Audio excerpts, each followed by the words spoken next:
Hey, Dad, what's up? Working. What are you doing? Well, I'm just really excited because I got some big news. Yeah, which one of the wrestlers' birthday is today? It's not a wrestler's birthday. So what's up? Well, I think you'll be very proud of me because I've just got my first major paid sponsorship for my podcast, Iron on Wrestling. I thought you got paid for this shit all the time. I do make money on the podcast, but I'm talking, I got a national advertiser on board with the podcast. This is a big deal. Who is it? You're going to love it. It's a company called Manscaped. Oh, for fucking bald-headed guys? Oh, no. But you could be a bald-headed guy if you'd like to be, because Manscaped specializes in grooming your penis. You're a fucking asshole. You got such a... I don't know if I'd want one of them. What do you... Sponsor. Whoa, what do you mean? Like Manscaped offers precision-engineered tools for your family jewels. I mean, it's a great way to go. They you know what they sent me? They sent me the Lawnmower 3.0. What do you know about the Lawnmower 3.0? Yeah, it's to shave your fucking dick, you asshole. Yeah, and your asshole if you want to shave that too. I mean, it just depends on where you want to go. Even the little area in between. What do you call that? Yeah. The gooch? Whatever. Do you want to get with a woman sometime in the near future? Yeah, I ain't gonna go bald, that's for sure. How's everything looking down there? It's fine, no problems, no issues. What do you mean there's fine, no problems? Well, how's it looking? If you were to play Looks like a fucking dick and penis, asshole. What do you think it looks like? What?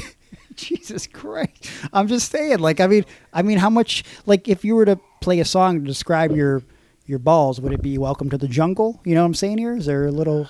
It's, you know what? It's none of your fucking business, you fucking pervert. Why am I a pervert? Listen, I've got a great organization working with me, and if they have the quiet stroke technology and the 7,000 RPM motor with the Manscaped Lawnmower 3.0, and I mean it could actually the battery with it, you'll like this too. It lasts 90 minutes, 90 full minutes, Dad. You could shave the tots, the shaft, everything. It'd be nice and clean. And the next time you're with a partner, which, by the way, over 80% of partners prefer a shaved man, I think she'll be very satisfied. I mean, ignoring the size of your penis, but I mean, it'll be hairless. That's cool. Is that what they're telling you to say about all this shit since they sponsoring you? They're not telling me to say this. I've worked with their products, and I love their products. And you know what? They actually also sent me the ball toner and the ball deodorant. And I got to tell you... How about a buffer for your balls? I got one at work. It's a big fucking grinding wheel. You can buff them. That sounds very painful. That's why I would never go to you for manscaping tools, and I'll just go to Manscaped. I mean, and by the way, if you're interested, I can give you a promo code, which is PARDON, PARDON, and it'll save you 20% and give you free shipping, Dad. Nope. Why not? Because I don't want to waste my money on that shit. Dude, it's not shit. And you know what? You got to smell this ball deodorant. Next time I come over, I'll let you get a good whiff. I don't want to smell your fucking balls. Why not? They smell great. Yeah, I'm going to kick your balls. That's what I'm going to do. Don't kick my balls. Listen, manscaped.com, 20% off, promo code PARDON. You'll thank me. Your balls will thank me. You know what? I don't want none of your shit. Except the money you owe me. I don't owe you any money. I don't know where you're coming up with this. Yeah. Oh, hey, every payday you'd be up there at the mall waiting for me to... here's some money. Yeah, maybe in my teenage years, but I mean, I'm a 34-year-old man, Dad. What do you want me to do? I want you to go to manscaped.com and use my promo code PARDON and save 20% off, so that way you can have... Jordan or somebody else. I'm not interested. Jordan in the truck? No, he's at home, I guess. I don't know. What? I don't know where he's at. Do you know where your balls are at, though, right now? They're going to be in your fucking mouth when I see you next. What? Why do you always have to make it something weird and sexual, man? Because that's what you're telling me with your stupid shit. I could care less about fucking manscaped.com or whatever the fuck it is. Get it right. It's manscaped.com. So whatever. They're my paid sponsor, and you know what? They wouldn't even have to pay me because you know what? I believe so much in their product. Me and my co-host too, Aaron. Good for you. Good for us. Yeah, whatever. Me and Aaron, Floats your boat. as soon as we got the Manscaped tools, we were shaving each other's balls, making sure that we were taken care of. That's what friends are for. Whatever. I gotta go. Goodbye. Wait, no, don't hang up. What do you want? I want to make sure that you hold on. I'm actually just getting at my co-host's house. Hold on 1 second. Give me this. Hello? Hello? Yeah. Ralph? No, it's Santa Claus. Hey, how are you doing? Goodbye. Hey, hold on. Let me talk to you about Manscaped for a little bit. Why would he hang up on me? I don't know. That was extremely rude. I guess he just does. I didn't even get to tell him I love him. I'll tell him I love him. I'll love his balls if they were shaved. Well, he's got to use that promo code. Pardon. Save 20% off. Mm, And free shipping. it's a great deal. All right, well, I guess we should probably get on with the show. Yeah, his loss. Yeah. Our loss, too, I guess. Initiating podcast download.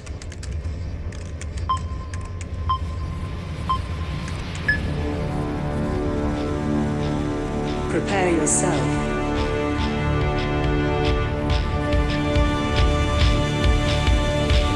Put on your spandex. Lace up your boots. Wrap your wrists. Hide your razor blade. Head to gorilla position.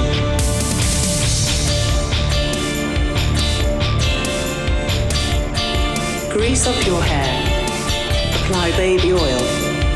Okay, apply more baby oil. Get into gimmick.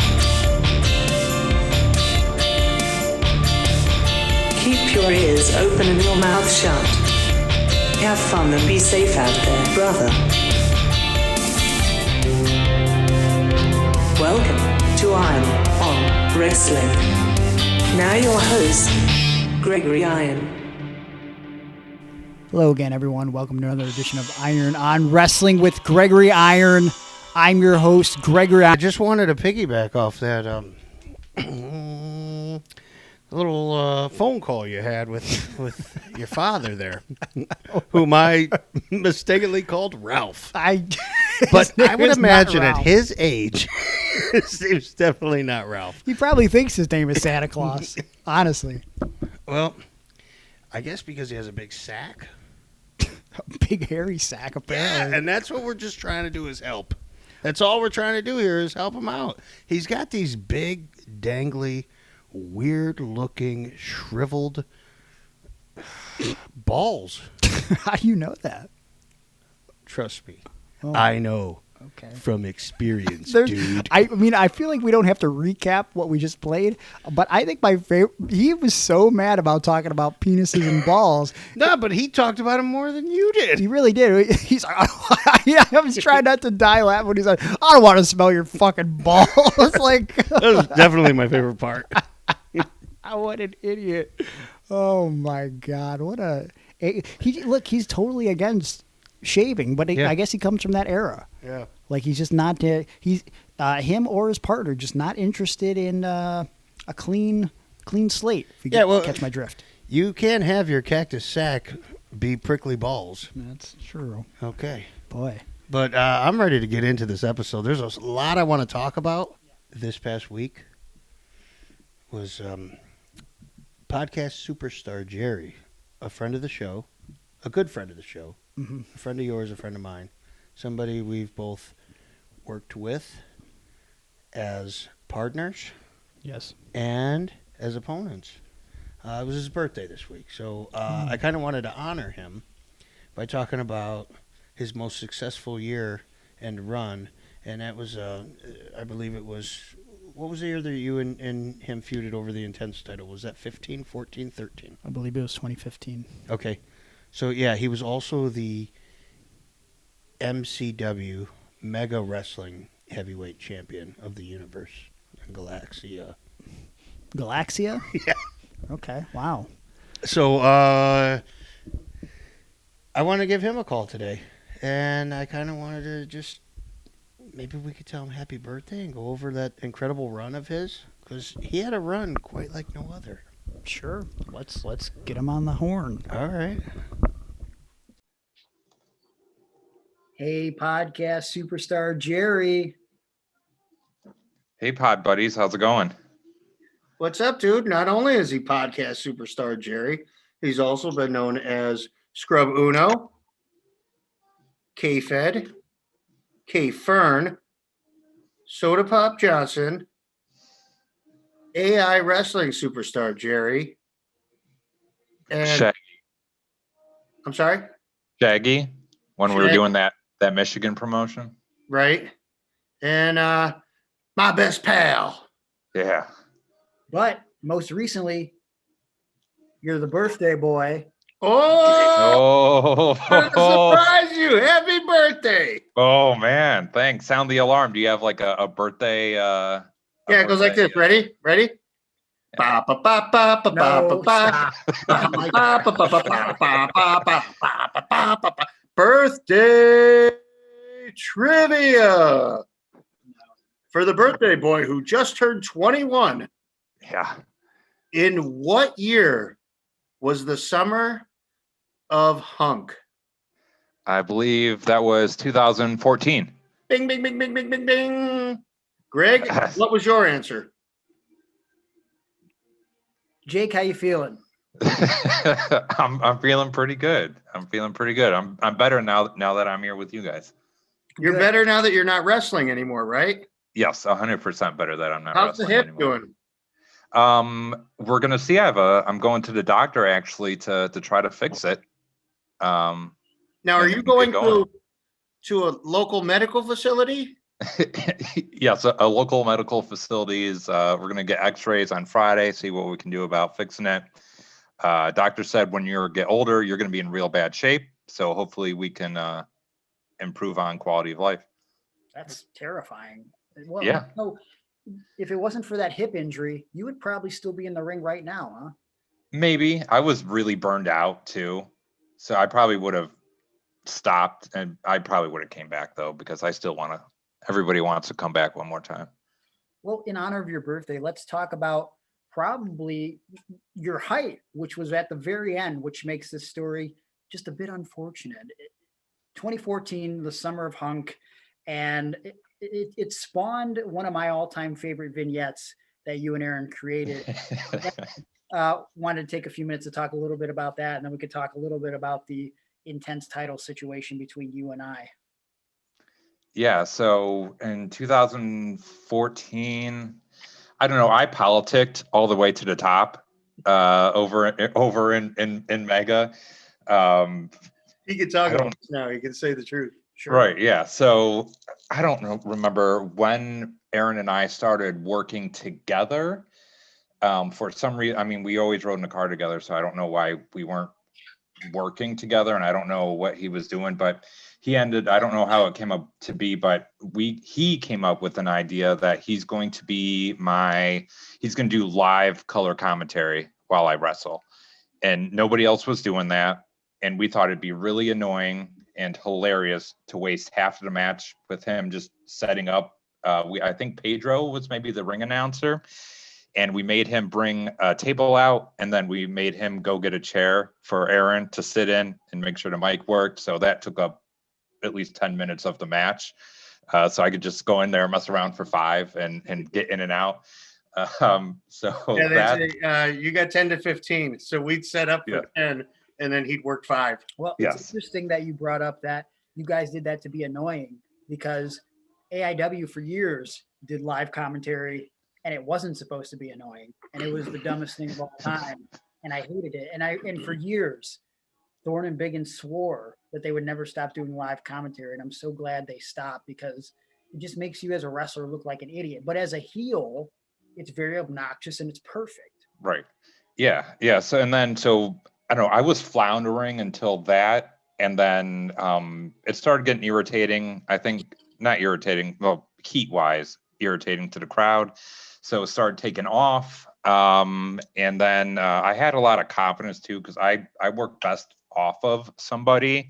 Like when I was with you, I worked best because I could play off of you, and I worked best because I could play off of Aaron. So I worked the best when there's someone else to play off of. So my confidence was through the roof.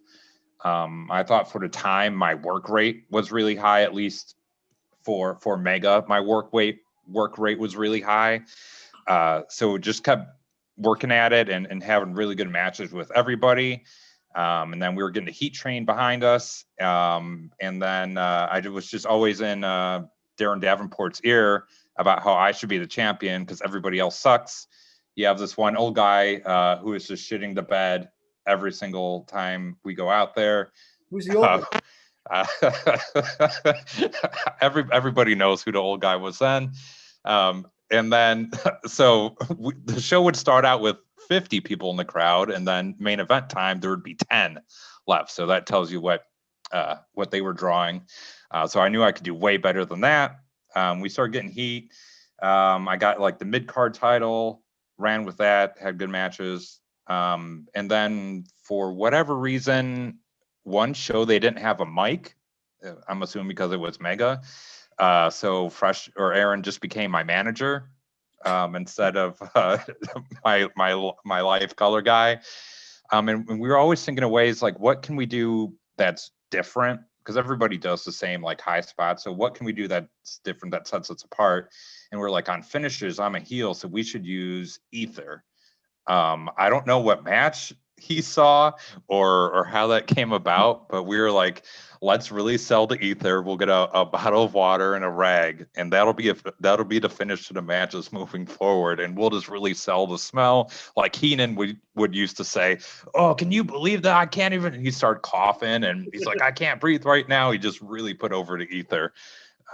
So but we would do that, and all of a sudden, like Jake would start coughing. And then I'd start like plugging my nose and talking about how bad it was. And you'd get all these fans in the front couple rows, and they'd start going, oh, no. And they would cover their faces because they were really going to get ethered. Yeah. They were going to get affected by the ether that was put over, whatever our babyface opponents did. Yeah. Well, to be fair, the fans in Elyria, Ohio, not out here, not the highest IQs in the world, No, they're not. But they enjoy their basic good guy, bad guy wrestling. So it was obviously a way different crowd than AIW. So you just had to work different. But yeah, they just enjoyed basic storytelling and wrestling. We got away from the ether and started doing powder. I don't remember. We didn't even tell them what we were going to do for the March show. What were we going to do? We were going to have somebody dress up in a bunny costume, and we were going to call the Ether Bunny. Yeah, we're going to call him the Ether Bunny. Why did you do that? That's the best thing I've ever heard. I think they canceled the show. Of course they did. Something happened. I'm sure they can't. They couldn't get money to pay the rabbit, or somebody didn't have the gimmick, or whatever. It was supposed to be somebody that never showed up, and then the costume didn't show up. But I'll tell you what, I'm stealing the Ether Bunny. Right. Take it. It's hilarious. I know. And I can't wait to watch that.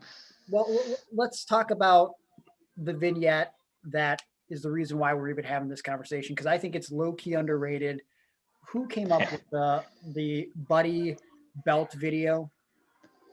I think I wanted to start doing promos. Like nobody else was cutting promos, and I knew I need to get better at cutting promos. And if you can talk, like you don't have to work half as hard. If you can talk and get them in the building by just talking, like that's where you need to be. You have to be able to cut good promos. Nobody else was cutting promos. I knew I had to get better at it. So we started, I think I said, hey, let's film promos and just see what we can do. He definitely came to me and said, I know that you produced for AIW, and I think I had just started producing with PWO maybe. And he was like, can we work together on stuff? And I was like, oh, definitely. Finally, somebody that wants to, work, that wants to get better and that wants to do promos. And I had heard this song. I want to say it was 1996. It was John Michael Montgomery. I worked in a crime lab, and they used to always play the country music station in there. And so this John Michael Montgomery came on, and a lot of times like to distract myself from music I didn't really care for, in my head, I would always picture like a wrestling video. Like I would do highlights or vignettes or something. So this song had come on and it was called Home to You. And the chorus was no matter how bad my day is, I still get to come home to you. And but it was supposed to be a love song about a woman. I never thought of it that way. I always, as soon as he said I get to come home to you, I always pictured I was coming home to my championship belt. Of course you did. Yeah, we're a wrestling nerd, but that was, that's the way my mind thinks. And so I had this on the back burner for years and years. I always wanted to make this video. And once I had Jake that wanted to learn more and to work on promos, I thought, oh shit, I got it. He's going to come home to this belt.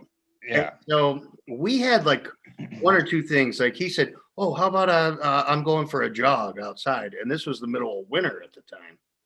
And he said, I'll be all dressed up and I'll be running with the belt next to me.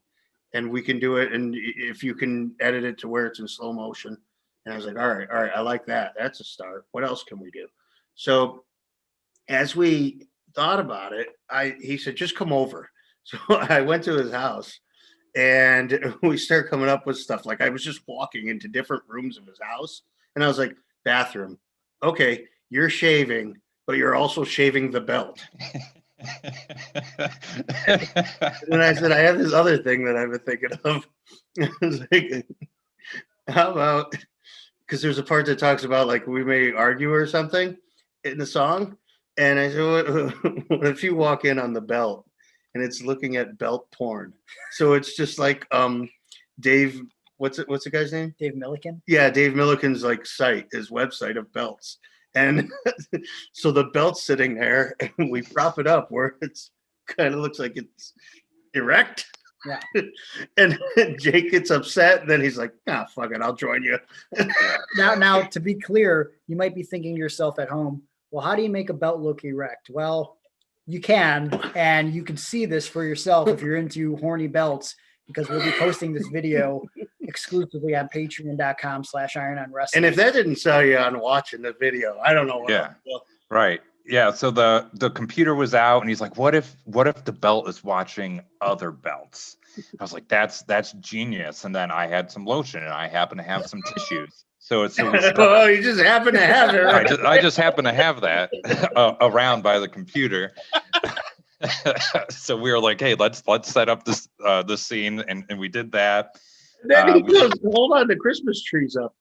Let's in the belt are decorating the tree together. Oh yeah, it was Christmas time, so the tree was up. So we did that scene. I enjoy the adult beverage. So I had some liquor in the kitchen, and we're like, what if the belt is drinking and you take the keys from him, and we have a big argument because of the belt's drinking. So we put like a drink in front of the belt, and I demanded the keys, and then we had Aaron throw the keys across the desk.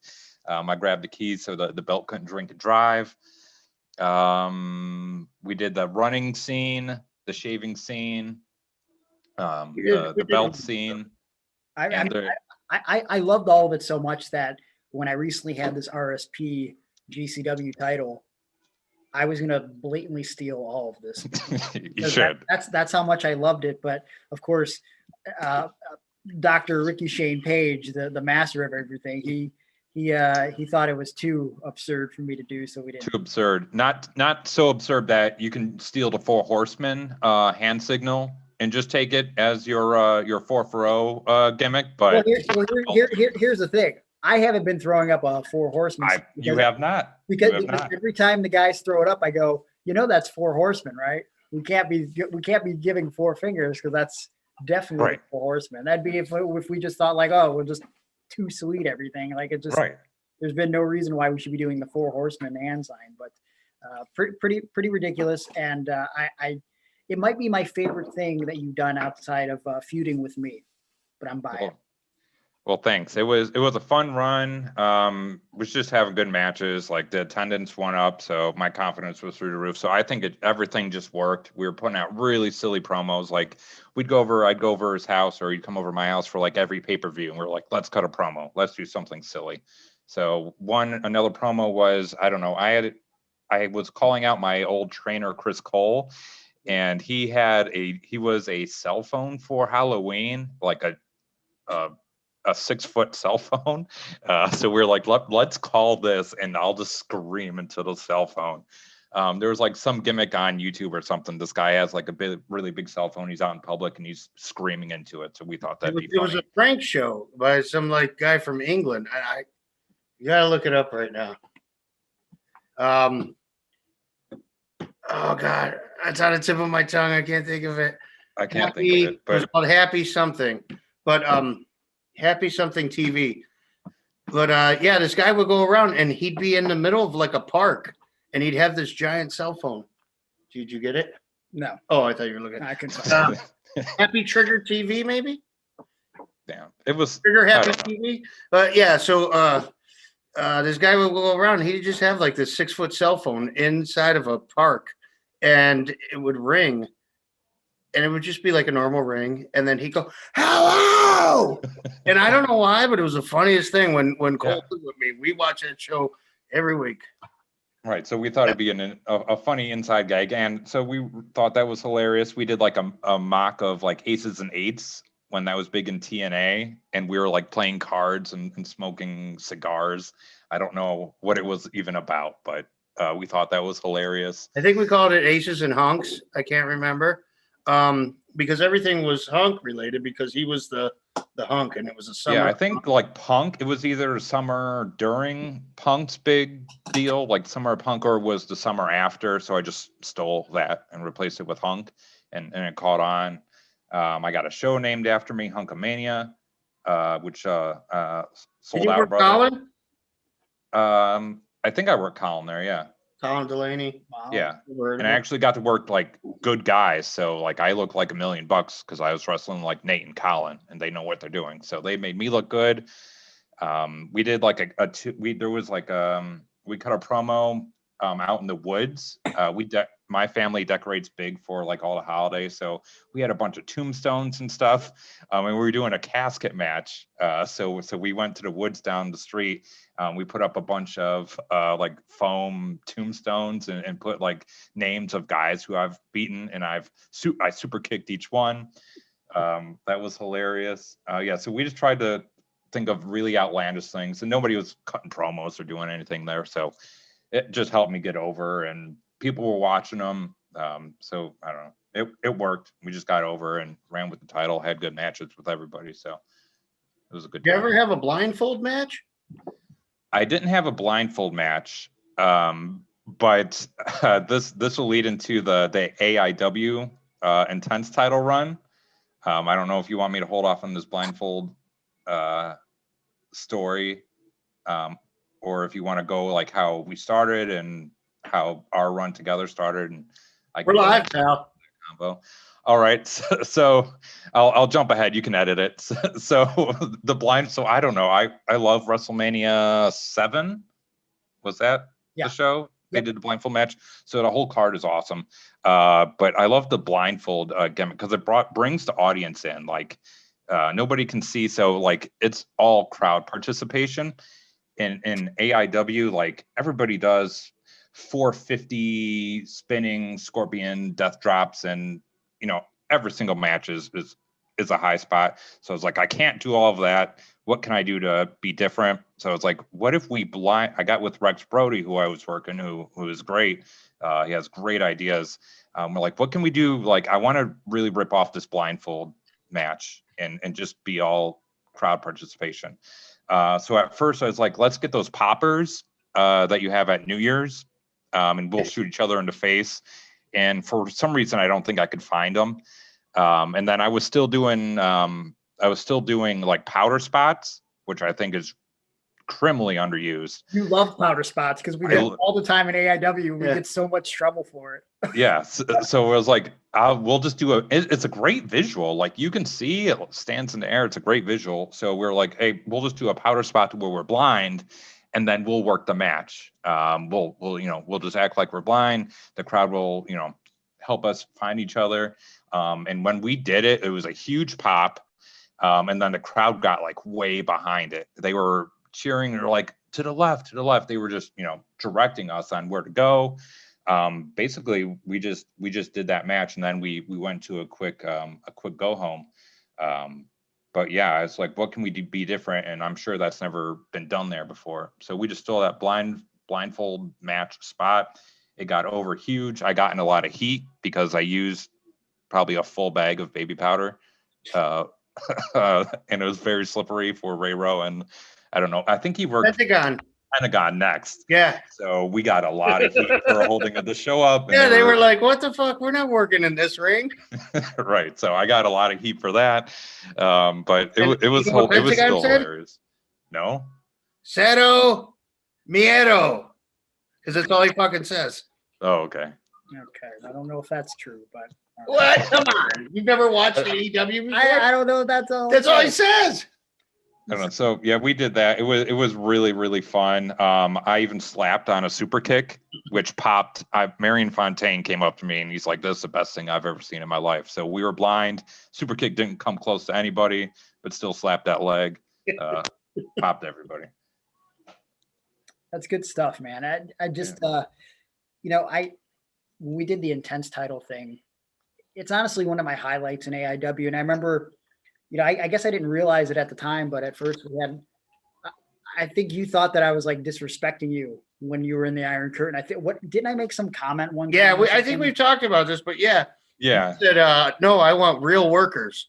Yeah, like they put me in a bunch. I don't know if it was trainees or whatever, but I was standing in the group, and you're like, "Who are these guys? I need trained guys." Yeah. And we've worked, a dozen times in tag matches already. So I turned to you and he said, "Are you calling me not trained, motherfucker?" Yeah, I don't even remember this. I must have blacked it out. But it's one of those things where at the time, if I would have said that, I definitely didn't mean anything. No, you know what? And Greg backtracked like Bobby Heenan. He backtracked like Bobby Heenan apologizing to the big boss man for talking about his mom. Greg, it was Greg. He's like, "I'm sorry. Okay, I apologize. I didn't mean the things that I said when I said them. It was something in the heat of the moment.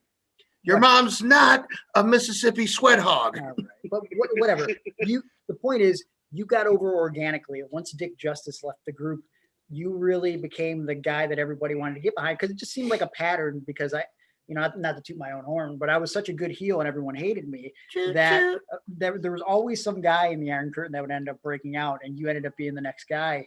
And just, I don't know, talk to me about the situation the day that you win the Intense title, because from what I remember, we were told one thing. And we didn't want to do it because we knew from experience. Because you're smart and you know how to book a match and get results. Yeah. Hold on. I gave you guys that finish though. I don't remember that. Remember that? What? Of course I did. I remember Thorne saying. I remember Thorne saying one finish, and then you're like, "No, that's not going to work. We have to do it this way." And I was like, "That's because I had talked fully on board." That's because I wanted to do the 1-2-3 kid Ted DiBiase finish. I remember podcast superstar Jerry coming up with the finish. Probably because I told him.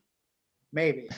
I don't remember that. Bottom line is, the finish that I remember was pitched to me was they wanted me to go for a suicide dive onto everybody on the outside, and you were going to be the only one in the ring, and that somehow you were going to be up out of a suicide dive. Right. I would catch you mid-suicide dive and roll you up, and we wouldn't touch it all during the match. Right. And that was the finish, was to magically catch you somehow in a roll up from a suicide dive. Yeah, and I remember when they pitched that, I was like, okay, but in my head, I'm like, that doesn't even make any fucking sense. I'm not gonna No.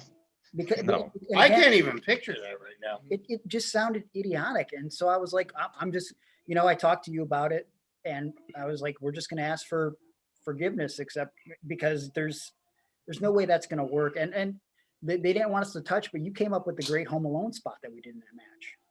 Right. Yeah. So, and it's always better, and this is for any wrestler, like it's unless you're working WWE, like it's always better to ask for forgiveness and permission. Like that's how I got over in Mega. I just did whatever I wanted to do, and if it ends up working out, like promoters usually not going to be mad at you if you get good results. So, yeah, we first started doing the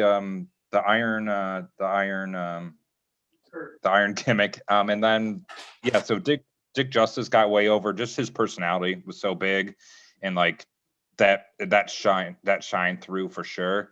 And the rest of us, I think, were just replaceable. Like we were just kind of goons out there, not doing anything. I wasn't having much fun. I tried being like this badass bodyguard guy, and that's just not me. And I was like using very vulgar language, thinking that would get over for some reason, and it wasn't going anywhere. And you were doing great, but like the rest of us were just like, we were just there taking up space. I was like, well, I'm not having any fun doing this. I'm just going to start doing whatever I want to do. And if it clicks and it works and it gets over, then great. If not, if I'm not needed anymore, that's fine too. So one match, everybody came out, and I decided to go sit in the crowd on the hard cam side, just sitting there cheering you on like a fan. While I think Joey and Benny Boone were doing whatever they were doing, and then I ran in for the finish, helped you win. And I was like, all right, the crowd kind of popped for me, running interference. Let's try that the next time. So you worked whoever. Instead of coming out all together, I stayed in the back, so nobody thought I was there. Went to the finish. I ran out through the powder in somebody's eyes. Helped you win there. Huge pop when I came out. For that. So I think that just started clicking. People knew I was having fun out there instead of just faking it and being this fake bodyguard. So they knew we were having a good time. It started connecting. And then, yeah, we got to the title match, and then Thorne pitched that ridiculous finish. He's like, no matter what, you guys cannot touch during the match. I was like, that makes sense to me, but we can work it to where we don't really touch. And Rex Brody, it was like a 6-man. It had like some Japanese dude in it. I forget his name. And then Rex Brody, who's great with like comedy spots. Yeah. He had, I don't know, it was Christmas. So for some reason, he had a spider. I don't know why he had fake spiders around, but he had fake spiders around. And you're like, what if we did the Home Alone spot to where like there's a spider on you and I have to hit it. But of course I end up hitting you. So spider got in the ring somehow and it crawled on you, and I grabbed a steel chair. I was like, no, don't move. I have to get the spider. So big wind up with the chair. The spider moves. I hit you a couple times with the chair. Yep. And then that's hilarious. And then I think you came up with the finish, the finger poke of doom. You're like, let's, work, our backs will touch, we'll fake, going at it, because that's what the crowd wants to see. Boom, finger poke. People think, oh, just another swerve to keep Greg on top. And then I roll you up real quick, 1, 2, 3. So while we were working, it was going okay. But once our backs hit, you could feel like the crowd like knew something was going to happen between us. And then when you do the finger poke, people were just so mad. They were so mad that we were just screwing them again. So the whole room got deflated. You covered me, and then when I did the roll up 1, 2, 3, yeah, place went banana. So it worked perfectly. So I'm pretty sure that was your idea for the finish, and it worked great. Like I think Thorne was a little mad that we didn't do what he wanted us to do, but the end result was clear as day. Like that was the way to go. But like I remember him and Biggins both were mad, but how could you even get mad, because we got the reaction we wanted out of it? And that's somewhere online. We need to post that. Yeah. I mean, Jerry, you were out in the audience, and people were taking selfies with you and stuff. Right. Yeah. People. Yeah. Like it was supposed to be like the 1, 2, 3. Maybe that's where you came in. You're like, hey, you need to get the belt, run out into the crowd and just get away. So I got the belt, ran into the crowd, and people were just going crazy. High fives. Everybody wanted like to take a selfie. So I knew I had to get over to the hard cam where everybody was standing up, cheering and stuff like that. So I think it was a great visual. Yeah, and it worked. So, and that's like one of my fondest memories of AIW for me too, just being like the crowd so into it, and it was just the whole angle was so over. Yeah, I'm really proud of what we did for that. Do you think that's your career highlight? I think that's one of the most satisfying like pops or just like angles that I've been a part of. At least for AIW, that was definitely my highlight there. Everything worked. In Mega, like we could come out and I could just raise my hands and everybody was booing. So as far as like a heel goes, like that was probably my proudest moment. Just, when you don't have to you just come out and people hate you, which, you just come out, you don't do anything. They just hate you just because you're you. Like, that's a great feeling. But then on the other hand, when you're a baby and, you're doing your stuff and they're going crazy for you, like that's a great feeling too. I remember one time I came out as champ and people took their shirts off, and there were like 6 people or 5 people. Everybody, they wrote Jerry on their chest. And that got me so worked up. I was like, this is the coolest thing I've ever been a part of. Each one had a different letter, right? There was it was one, each guy had a different letter on their chest, and they ripped their shirts And off. the girl had the 2 R's, and yeah, so it was crazy. But yeah, that was definitely my highlight in AIW, was the whole angle. What are you doing to celebrate your 21st birthday? Didn't do it. I had really disappointing Chipotle. It's always disappointing to me, brother. Unless you're wrong. Double meat. No, you're wrong. So typically it's always, Chipotle is always phenomenal, but once in a while, like it just falls apart and it's not good. They load. I always get, so this is the Chipotle order. It's double white rice, half steak, half chicken, sour cream, cheese, lettuce, hot sauce. So he loaded it up. He put huge scoops. I was like, oh, this is going to be done. This is going to be incredible. So first couple bites are great. And then you bite into that like really rubbery, huge piece of steak. Oh, this is terrible. But I'm going to keep moving on. The rest of it hopefully is good. And then now 2 more bites, it happens again. I'm like, this is gross. I can't eat this. So I ended up having to toss it. Like, it was brutal. Usually it's so good, but a bad Chipotle is a bad Chipotle. Well, it's a very sad situation, but I hope things improve for you. And we really appreciate you taking time out of your incredibly busy schedule to just discuss a few highlights from your wrestling career. No problem. I'm happy to take any time that you guys need. So thanks for having me again on the podcast, and thanks for coming up with a good angle and a good finish. It was great working with you. I think you're really smart as far as like making movies. And that's what we're doing. We're making movies. So I think you're very smart in doing that. So I don't think I would have had the success without you. I think we worked great with each other. So thank you again for a memorable, year-long feud. All right. Well, before we keep sucking each other's dick too long. What? So Listen, we got other things to talk about. Jerry, if you were here right now, I'd kiss you on the lips. But if someone wanted to follow you on social media, how could they find you? Follow me. I'm most active on Instagram, so go follow me, JCUP777. Always trying to new content. Sometimes we'll go live. There might be an unboxing. There might be a haul. I hear hauls are pretty popular. So if you go to the dollar store, buy a bunch of shit, and just show people what you bought. So that's what we're doing, unboxing and haul. So again, follow me, Instagram, JCUP777. Well, again, thank you, Jerry. We appreciate you having on the show, and hopefully we'll see you one day in person soon. Hold on. What's your Pokemon handle? Come on. Yeah.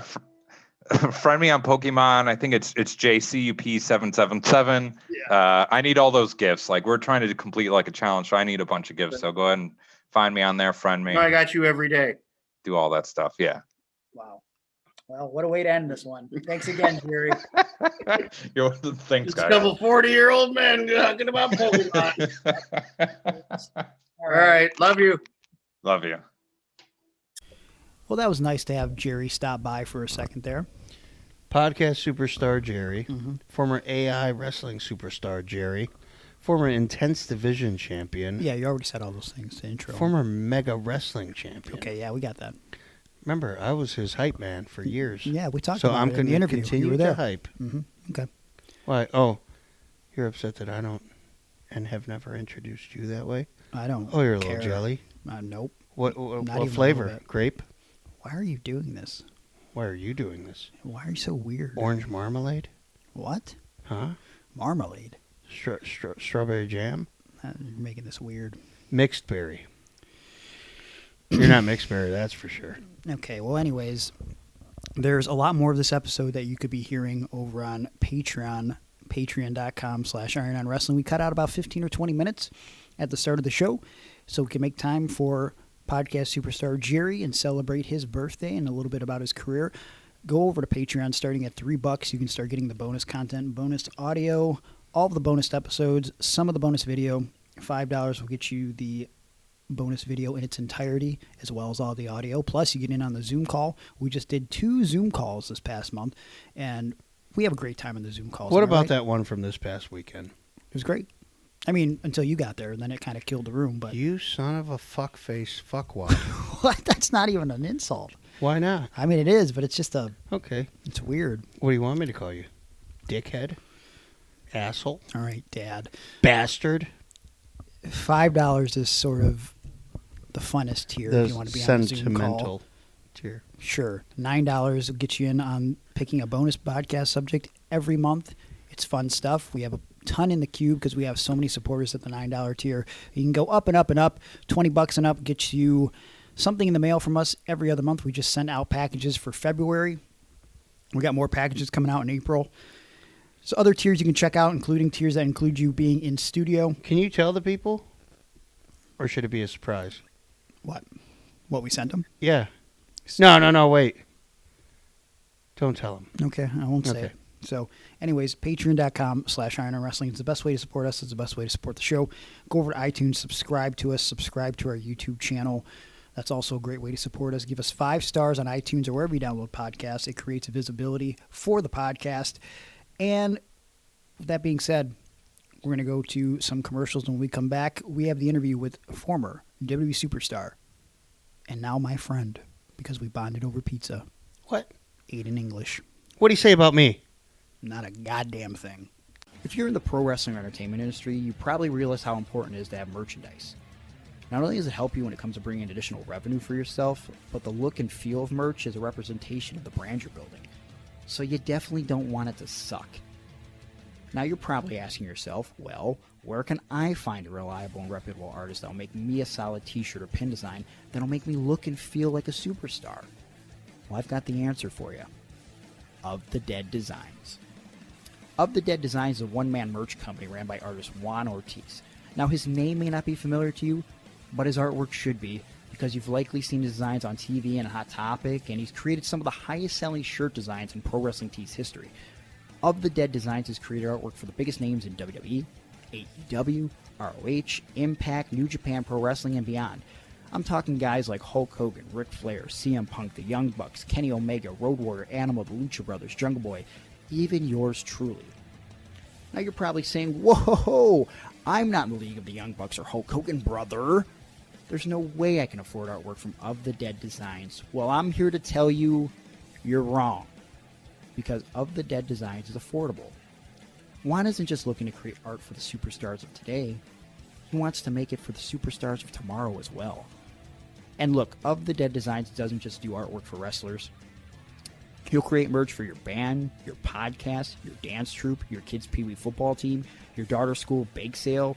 Heck, got a girl that you're afraid to talk to, but you stalk on Instagram and like all of her photos at around 2 or 3 a.m. and you've been hoping that she get the hint like, hey, I really like you, but she has yet to slide in your DMs, and now you think, well, I got to take it to the next level, so you get Of the Dead Designs to use a photo of her ex-boyfriend as a reference to create artwork, but you replace the ex's face with your face and then present this custom artwork to the chick with hopes that she'll kiss you directly on the lips.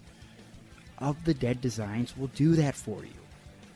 With over 14 years of experience and a portfolio of clients that speaks for itself, Of the Dead Designs will make your artwork at a reasonable price.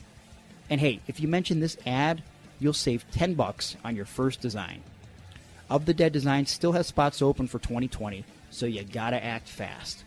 If you're interested in a design, contact Of the Dead Designs right now on Instagram at ofthedead209, on Facebook at facebook.com/ofthedeaddesigns, or at his website, ofthedead.weebly.com. Of the Dead Designs, bringing artwork to life.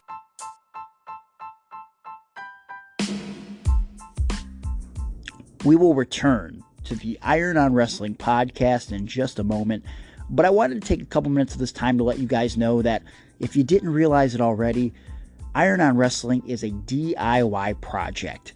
That's right, I'm recording all this myself. I'm editing it in-house all by myself.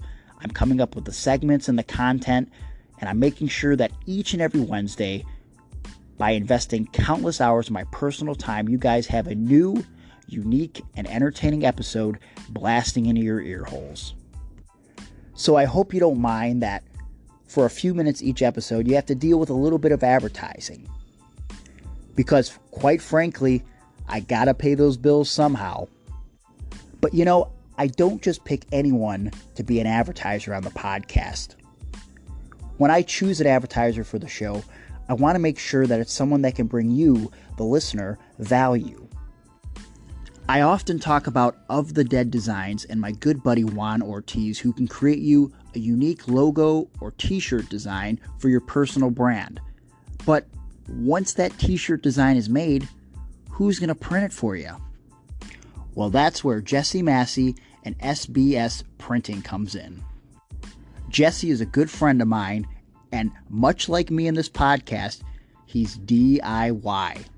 For over 10 years, Jesse has been printing t-shirts and hoodies in the comfort of his own home, and he's been the official t-shirt printer for guys like myself, Atticus Koger, Eddie Only, Ricky Shane Page, basically all the 440 guys. My favorite thing about Jesse Massey is the quick turnaround time. When I go to Jesse and I need a shirt design printed right away, I know that he'll have it ready for me within 3 to 5 days, sometimes even quicker. And on top of that, he's affordable. Jesse and SBS can print one color shirt designs for as low as $5. $5. Where are you going to find another deal like that? Now you're probably thinking at a price like that, there's no way these could be quality, long-lasting prints. Wrong! They're super high quality and they're going to last you a lifetime. Jesse and SBS can print you t-shirts, zip-up hoodies, sweaters, and so much more. I encourage you to hit up Jesse right now. Shoot him an email at antisepticmaxrock@gmail.com. That's ANTISEPTIC maxrock@gmail.com. With Jesse Massey and SBS, you're going to get the best. That's no BS. All right, my guest today is a former NXT superstar, former WWE superstar. He's a Midwest boy like myself, Drama King Matt, but you might know him better as Aiden English. Thank you for taking the time to speak with me today. Yeah, Greg, absolutely. Thanks for having me on, man. And we were talking briefly before we started, and even though I'm a huge fan of your work in general, what really sealed the deal was when someone from Twitter pointed out that you are a huge Little Caesars fan. And I said, you know what? This podcast has to happen for sure. I mean, I was telling you, I saw the same thing because with Twitter, you just scroll through the time. I scroll through some mentions and stuff sometimes. And I've done a lot of these interviews and it's always the same pitch and everything. But as soon as I saw the little GIF of the Little Caesars guy, I was like, wait, who's talking about this now? I'm like, I had to stop and pay attention. And then you were talking, I was like, oh yes, whatever they're talking about, this has to happen. And I don't know if it was somebody from my chat, because like I do the stream on Twitch and it always seems to happen because like I stream like kind of in the end of the afternoon, so I'm not having dinner yet. And so we always end up talking about food. And I'm always like, what am I going to get for food after this? What am I going to eat? I'm so hungry. And then we were literally talking about Little Caesars like the week before. Like, I'm like, oh my God, it's been so long. Since I've had some, I have to have some. So yeah, it was all kismet. Okay. So what is it about Little Caesars that draws you in? Because I'll be honest with you, for a long time, as a poor kid growing up in Cleveland, the $5 hot and ready was the easy go-to. But I feel like once you branch out and you start eating more high quality pizza, you realize that the simple hot and ready just isn't good enough. However, I will say that the extramost bestest and particularly the stuffed crust pretzel pizza really got me back on board. So what is it for you that gives you the Little Caesars appeal? So, full disclosure, it's been a long time since I've actually had it because, so for me, it's really tied to childhood. That was our go-to Friday night pizza or whatever. Like if we're going to get pizza, that was, I grew up in the west suburbs of Chicago. And so when I was a kid, they were all over the place.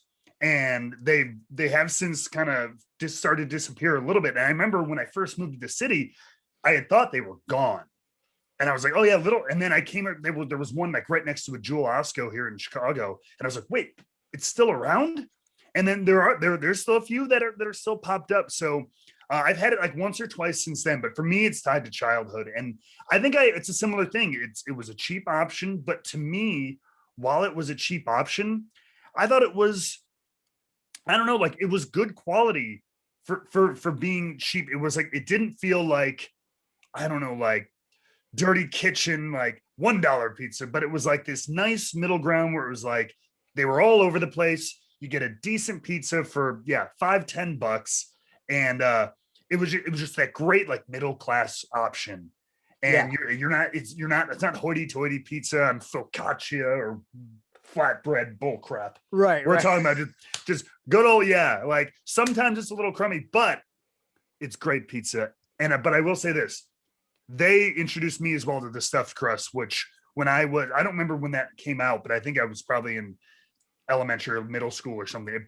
It blew my mind. Stuffed crust pizza changed like my life for a couple of years there. I literally can't eat pizza unless it has stuffed crust now. But you being from Chicago, you have incredible pizza, especially deep dish. So it's like, is there a particular deep dish pizza that you tend to lean toward being from that area? Ooh, the great debate.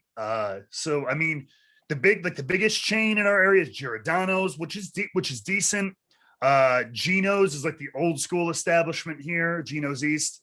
And there's a couple, Pequod's is a smaller place. They've got 1 or 2 locations in the city, which that is just like ultimate great. They cook theirs and they bring it out in the cast iron skillet kind of thing. It's just like melting off of like the spatula when they serve it to you. That's just like decadent greasy. But my favorite is this place called Lou Malnati's. Okay. And I like them because their stuff, and it's going to sound hoity-toity, but like their ingredients all feel really fresh, especially like their toppings, their greens. They make a dynamite salad and stuff too. And so it feels a little bit less like, I mean, deep dish pizza is like a cheap day no matter what, but it feels a little bit like I feel like the vegetables and everything are fresher and more flavorful and everything here. They just seem to have really good toppings and sauce. So for me, it's Lou Malnati's. What are your go-to toppings? So me, I as a kid, nothing. I was so picky of an eater. Cheese. If you threw anything other than maybe like a sausage on there, I'd be like pepperoni was too spicy. Wow. Sausage wasn't good. I'm a pasty Irish kid. We don't deal with spice. You know what I mean? Like spice is not a thing. And now I'm married to a Hispanic woman. So like spice is in my life. But so now I'm a big fan of like, I almost don't want to know. Give me the everything pizza. I like the peppers and mushrooms and olives and onions and sausage and pepperoni. I like having a huge variety because it gives you that explosion of flavor, as my buddy Sami Zayn always, whenever we'd go out to eat, talks about it. One scoopful, if you can get everything on there with that, all the toppings, all the flavors. So just give me everything. I love that. One thing that I haven't really talked about much on the podcast that I feel like we could definitely get into, because I don't even know if we'll get to wrestling at this point with all the food talk, but being on the road so much, traveling, there are go-to food options on the road. And, there's been some incredible restaurants that I've been to just, traveling across the country. I'm a big fan of a good burger. So like anyone that has like a great burger, I'm all about that. Do you have any go-to road options when you're traveling? Oh yeah. So, I mean, for me, the go-to was like, if nothing jumped out to you or you weren't in somewhere like, oh, we're in Philly, we got to get a cheesesteak because you just want to, pop yourself and get some good food. But if you're just like house show in the middle of Indiana, where do we go? For me, it was, so we wake up, number one, I'm a Marriott guy I was a Marriott guy for hotels. So I'd always try to get one of the, I think usually Fairfields or Residences. They get the free breakfast. Courtyards don't have that. Keep that in mind, folks. Courtyards don't have the free breakfast. They sometimes have the nice little restaurant, but you got to pay. But yeah, what you could get, like, you can get like sometimes scrambled eggs, some hard-boiled eggs, a little cereal, little muffins, something enough to get you going. And then lunch, I would usually get, it's Chipotle. I mean, Chipotle, and you get one bowl for lunch and then one bowl for after the show. Okay. Was my go-to. And then in the middle, Starbucks. So that was my thing, was like find a Chipotle to get lunch, grab a Starbucks on your way to the show, eat, have your coffee before the show, wrestle, get in the car, eat your dinner bowl, and then you get to make it to the next town. That was like my standard thing. Yeah. That's a good strategy. You know, I just recently started drinking Starbucks because I've never been a coffee guy, but probably about 8 months ago, I stopped drinking energy drinks, which is the best thing I've ever done in my life. So now I go to Starbucks probably every day and I just get a unsweetened venti green tea, and it's top notch. Yeah. It's Love great. I got to get back. I'm not a huge coffee guy either. I like a decent like cappuccino or like a foamed coffee like that, but I'm a tea guy as well. But and for the long, I was so good. I was drinking straight black tea, like in the mornings or whatever, like no sweetener, no nothing. I got myself, I'm like, good. Cause when I grew up, it was all milk and sugar. Again, Irish kid, milk and sugar in our tea. But recently, I remember it must have been a couple of weeks ago, I started adding a scoop or two of sugar into my tea again. And I'm like, oh, it's so good. I got to wean myself back off now, back to the plain black tea. Cause I love it. It's a great option. It's awesome. So we're going to talk about so many things today. And, you know, obviously I thank you so much for your time. Maybe we'll get back onto food, but I want to talk about something that's near and dear to my heart. And I know it's obviously dear to your heart, drama and writing. It was something that you fell in love with as a kid. It was something that I was into as well. I wrote a lot of plays in elementary school. I always tried to enter this national playwriting contest. And my dream as a kid was to be the youngest child author. I don't even know if that was a possibility because I don't know what the youngest child author was at that point, but what drew you to writing and drama as a child? So for me, it was more, I'm like you, it was more the writing than the drama. Drama didn't come until probably like late high school, because, and I'm not sure if it was the same for you, but the writing was because I was a shy kid, super shy. I felt like creative, but I was super shy. I don't want to be out in front, but I wanted to express myself. So I don't know. For me, it really kicked off. I always doodled pictures and I play, I was like playing fantasy in my head. Like I was a role playing kid, the stick is the sword, and don't playing olden days in the neighborhood with my friends, jumping over our neighbors' fences and pretending they were forts and all this stuff. Like I was big into role play and fantasy and all that stuff. And so it really kind of kicked in like middle school. I'd say like sixth grade for me, I started writing like poetry.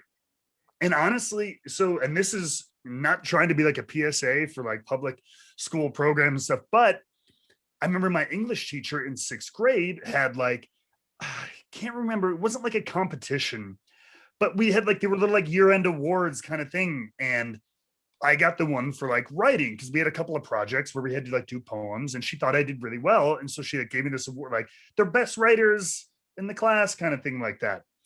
And that gave me like, I don't know if I hadn't done that, I wouldn't have kept really with it or kept trying to do little things. But that really, I was like, oh, cool. I'm kind of okay at this. Like, yeah. And so from there, I started writing poems, songs. I wanted to be a screenwriter for a long time too. Actually, going into high school, I thought that's what I would do in college as opposed to acting. And when I started playing music, I was big into. I couldn't write music because I didn't have that education. God, that's crazy. But I wrote songs, and like I played in a band and stuff like that. So for me, it was wanting to express myself. And then, like I said, that confidence I got from my teacher to be like, hey, you could do this. So school teachers, encourage the creativity in your classrooms. That's my little PSA. Heck yeah, man. And, when you talk about the shyness, I could relate to that 100% because, I had two brothers growing up, but I think for me, writing was sort of an escape from them for a little bit. And then when I was in school, it was hard for me to kind of come out of my shell and express myself, because other than being the weird disabled kid or the weird kid that was into pro wrestling at the time when not a lot of people were into pro wrestling. I mean, I think we're about the same age, right? I'm 34, Yeah. you're 33. 33, yeah. Okay, so like when I'm in elementary school, we're talking, this is 93, 94. So this is like the downfall of the WWF at the time. So like no one is watching wrestling. So for me, when I was writing about my take on Power Rangers or Ninja Turtles or doodling comic books, it was a way to sort of escape all the bullying and criticism. And right, like, do you feel what I'm saying there? Yeah, absolutely. I mean, you get to, it's a chance to, and this goes back to the fantasy, you get to create your own worlds. You know what I mean? Like you get to, that is the escapism. You get to create something that can truly like engage you, take you away from whether it's pain, whether it's something hard in real life. And that is the basis of literature, entertainment, whatever you want to call it. It is. And that's what we do in wrestling, is we try to put on a show to give people that escape. And so, yeah, I remember that was a big part of it. And for me too, it was a chance to, especially on the writing front and on that like poetry side, for me, it was a way to like work out demons, like work out anger. And like, I was a big softy, like romantic kid who was too shy to say word one to a girl. And so instead of being all pissed off, you write these poems in your notebook or whatever, like, and it all builds up inside it. So it just vomits it out for you. And you would be amazed. And I say this to anybody out there, how much it can help to just get it out on paper or type it into a Word document or whatever, just get it out. And how much there's a pressure release there. And it's just like, okay, I made something out of it. I don't know what this is going to be yet. I don't know if it's going to be a thing or if I'll delete it tomorrow, but it's amazing the kind of relief and catharsis you can almost get from that. I love that you mentioned the girl situation, because I too was not the best when it came to the ladies, probably even up till high school, to be perfectly honest with you. But I was, because of my writing ability, I was the note passer. Did you ever pass any notes to the girls? Because I did that pretty frequently, and I got to tell you, it didn't work one time. So I did, but not until for me, actually didn't happen until like high school, when like I had my like first girlfriend, and like she passed me a note. I was like, oh, this is a thing. And they actually want to pass a note to me. So like I needed, like, I was never the one to make that first pass, that first move. Again, way too shy. But like once it was given to me, and like I said, I was like dating, I use that term loosely, for my first girlfriend, but like when we were like, I was like, oh, okay, now I have permission to do this. And so then we would start passing notes. And after that I did, but it took somebody taking that first move for me. I gotcha. Let's talk a little bit about falling in love with pro wrestling. You sort of discovered it during the Attitude Era, correct? Yeah, like 98-ish sort of thing. Like, because I didn't have cable TV growing up, so I couldn't see it like early Raw or Nitro or anything like that. But yeah, it came to me. So like when I was in like, what was that? I was like 5th grade at that point, probably. It's like 10, 11 years old. Yeah, so something like that. And because that's when everyone was talking about it. I mean, that was my thing. It was like, what is everybody talking about? Who's getting thrown through glass here? Who's lighting someone on fire, and they're wrestling in power? What are they talking about? So it was like this big thing. I had to know. So thank God for there's a local station called WCIU Channel 26 in Chicago, had a Shotgun Saturday Night. There it is. I was able to finally discover it on Saturday nights and catch some matches, and that's where I was like, oh. Yeah. Now, see, when I was doing my research, I heard the lack of cable thing, because that was my situation too. Again, poor kid from Cleveland. My dad didn't want to spend the money on cable. So while I was following what was happening with the WCW and the WWF, because I started at a young age watching wrestling, I couldn't watch it. Like, I literally would take my $10 of allowance that I got paid every week, and I would pay kids at school to tape it for me. And if they didn't tape it, I was screwed. But one thing that I noticed in your conversations that I was listening to, you discover Shotgun, but also SmackDown was like a godsend for you when it shows up on UPN. Oh my God. That was when I heard that was coming, and I don't even remember whether it was commercials or something like that, which was, I know they did like a pilot, but like their debut was like the summer of 99. Yep. And I was like, thank God. I'm like, finally. And then, I mean, oh God, I'll never forget that first episode too, which was a banger. I mean, that was the one, like they had Shawn Michaels come back and hit my favorite super kick of all time on The Rock. It was a Rock and Triple H main event. Shawn was the special referee. Shawn was kind of in and out still at this point, still going through stuff, but they brought him back. And he hits this super kick. And normally Shawn, this is such a random story, but normally Shawn hits that big, beautiful kind of super kick. I mean, he's been doing it forever. But I don't know if you remember this clip. He hits this. I'm going to stand up to do this. It's the most hooked goof, like it's like this. Yep. Because like the distance closed too fast or something when Rock was coming in for the people's elbow. But it looked so cool because it was like hooked right in the throat. And The Rock sold it great. I was just like, oh, like that one.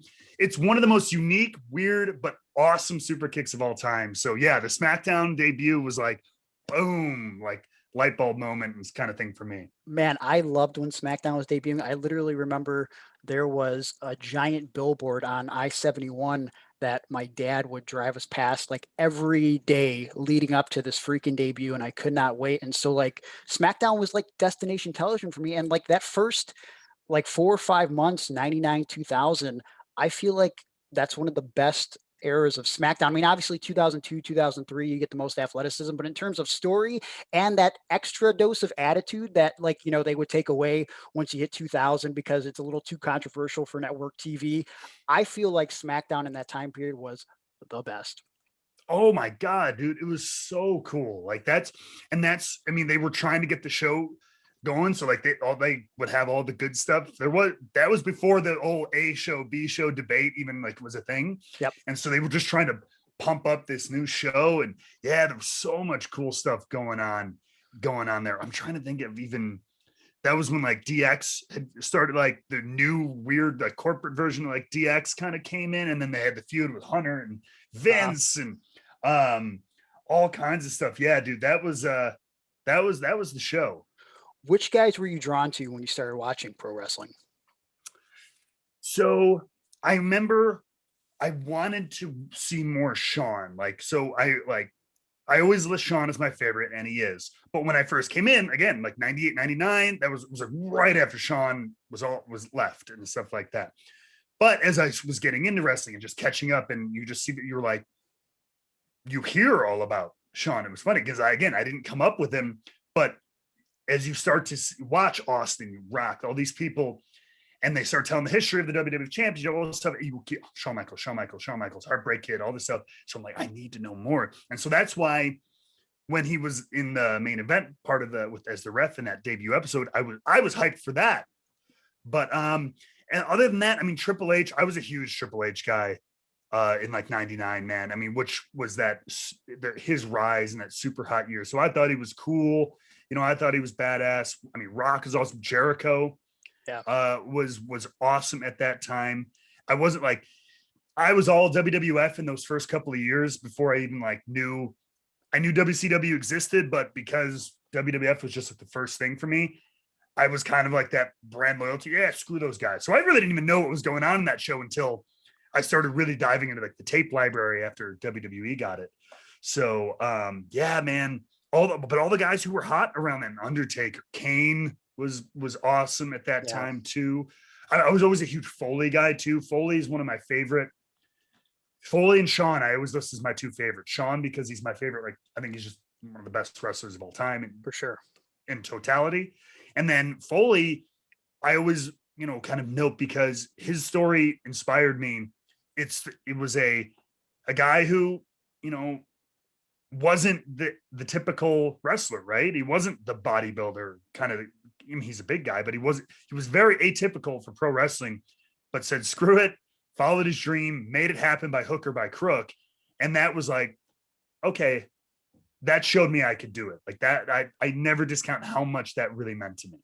Wow. Yeah. That's pretty incredible to hear. I mean, Mick Foley, he's an inspiration to so many, and just his story, just like you said, the prototypical wrestler, he definitely was not, but he achieved the highest of accolades in WWE. And I mean, like his story is, there's no one that compares to Mick Foley in a lot of ways. So by high school, you sort of realize that you're probably going to become a wrestler because you start doing gymnastics basically to prepare for pro wrestling. Is that right? Yeah, I mean, pretty much. I feel like a lot of the things, it's funny because a lot of the things that I've done that have actually really helped me with wrestling, I would never have done unless my mom like made me. Yeah. And she didn't realize she was doing that. So like in high school, it happened 2 major times. In high school, she was like, all right, you're in high school now. There's so much more to do now. He's like, I don't care what it is, but you got to do like an extracurricular. At the age of, I don't care if it's archery club or if it was theater or a sport. You don't have to go be on the football team. She knew I was not much of a sport guy, but she's like, do some kind of extra activity. She's like, it's whatever you want, but I really want you to get involved in something. So it's okay. I think at this point we had a trampoline in my yard. So I was like, all right, I like doing like flips and stuff on the trampoline, right? Yeah. Like throwing myself around. So I'm like, gymnastics, I'll give that a go and I'll see if it sticks. And so I did, and I really enjoyed it. And for being a tall, lanky kid, I was okay at it. Yeah. I did have some decent like control of my limbs. And then that's actually where I met one of my best friends, Chris, who we met basically like making fun of wrestling. Like we were jumping off of like the vault, like it looked like we were taking wrestling moves, like, and we noticed each other like both doing it separately. And then it was like that thing where it was like, oh, are you making fun of those like that fake wrestling stuff? And it's like, yeah, right. Like when they do this and you're like, yeah, it's so stupid. It's dumb when they go, but yeah, you're like, yeah, it's so stupid. And we did that for like, I remember for like a week. And then eventually it was like, do you actually like watch it? Yeah, I do. Yeah, me too. You guys want to get together next week and like watch SmackDown? Yeah, let's do that. And we were like, I love it. Never mind, I love it. I don't have to hide it because it wasn't by that time, which was like we kind of cascaded down. It was like 2004 sort of time, so it kind of come off the Attitude Era, yep. And everybody wasn't watching it anymore. A lot of my friends grew out of it, so it wasn't super cool to talk about anymore. So, but yeah, it was like that weird like confidential thing, and yeah, that's what kind of, and then honestly, us hanging out and goofing around and watching wrestling is what kept me in it. That's awesome, man. Would you say that he was a big influence in kind of like, did you guys ever discuss getting trained, or was that something that just you discussed, or what was it? No, man, numerous times. We weren't sure. I mean, his parents and everything, he came from a much stricter household. Like, eventually, like he had to like straight up hide that he watched wrestling at home for a long time. Eventually they were just like, I think by the time he was like 18, they were like, okay, it's fine, whatever. But like, I remember we had to like come over and watch him. If the parents came home, we had to turn it off kind of thing. Like they thought it was silly or stupid or inappropriate or something. But we always tried to figure out ways, how we're going to do it. And to the point where we would always like, I do not condone this, but we would wrestle around on the trampoline and stuff like that. And we'd always talked about it, but I think he ended up finding different things that he was passionate about and everything like that eventually. But I mean, all the kind of the effort and time and stuff, and we still talk about it. I mean, he still we always text about it and everything. That's awesome. It's good that you guys still have that connection. Yeah, 100%. Like, I mean, he's one of my best friends, and that having like a partner in crime like that really helps out. 100%. Did you try to search schools once you're like, that's it, I'm being a wrestler? Did you try to search schools in the area, or was it FCW that you first discovered where you could just go down there and train for a few months? No, I mean, I looked around, and so at the time, I think for like Illinois and Chicago, I was looking at a really bad time. So I was right in when I was in college or whatever at that point, because I think the school in Chicago for a long time that was kind of the one was Steel Domain, a Steel's place. Yep. And for a while that was the big one. But like by the time I was looking, I think it might have technically still existed, but it was on its last legs kind of thing. Or and so like I had kind of heard that. So I was like, all right, let's try to avoid that. There was a guy named, what was his name? He was from Chicago. He would do a lot of extra work for WWE when they came to town. Chandler McClure. Does that name ring a bell? Not ringing a bell, but okay. He was a real local. I don't think he ever did anything major locally, but like I remember going and like my dad driving me to like meet up with him to like just roll around and see if we might train together. Of course, it never worked out. So there was at the time in Chicago, there was nothing of note. You know what I mean? This is before freelance. This was before even things like AAW was around, but they didn't have like a school per se. Right. Before CSW really had training and stuff like that. So then I looked at, I'm like, all right, well, that's when I looked into Florida and I was like, well, where do these guys train? I know FCW is developmental. I knew that. And I'm like, so I would go on the FCW website and just like look at who they were hiring and stuff like that. And that's when I noticed one of the little tabs was beginner's class. And I was like, oh, well, if I'm going to train, how can I train with the people who train the people I want to, be basically. Yeah. And so I worked out a plan. I'm like, all right, I'll find a way. I'll save up or earn the money for the class and find a way to get to Florida and find a way to, live there for a couple months and we'll see what happens. Yeah. I mean, that's a big risk. Cause I remember at the time, so I had already been training I was wrestling for like 3 or 4 years and I saw that FCW sort of had the opportunity to just go down there and train for 3 months. And it's something that to this day, I sort of kick myself about because I thought about it all the time. It's like, why don't I just take the chance and go down there and spend the 3 months and learn from Steve Kern? Talk to me about that experience with Steve. And you worked with Norman Smiley too, right? I worked with Norman Smiley primarily. So Steve's awesome. I love Steve. He just, he didn't really run the class a lot. He was the one who ran kind of FCW. So he was doing a ton of stuff at the time. Gotcha. So he almost kind of delegated. Norman was like the lead trainer of the class. So I met him and then at the time it was also Mike Graham who would come in and I would say 90% of the time Mike was there. He wasn't like, he was kind of doing, I think not as like, or as a little like gig for Steve because Steve and him were really good buddies.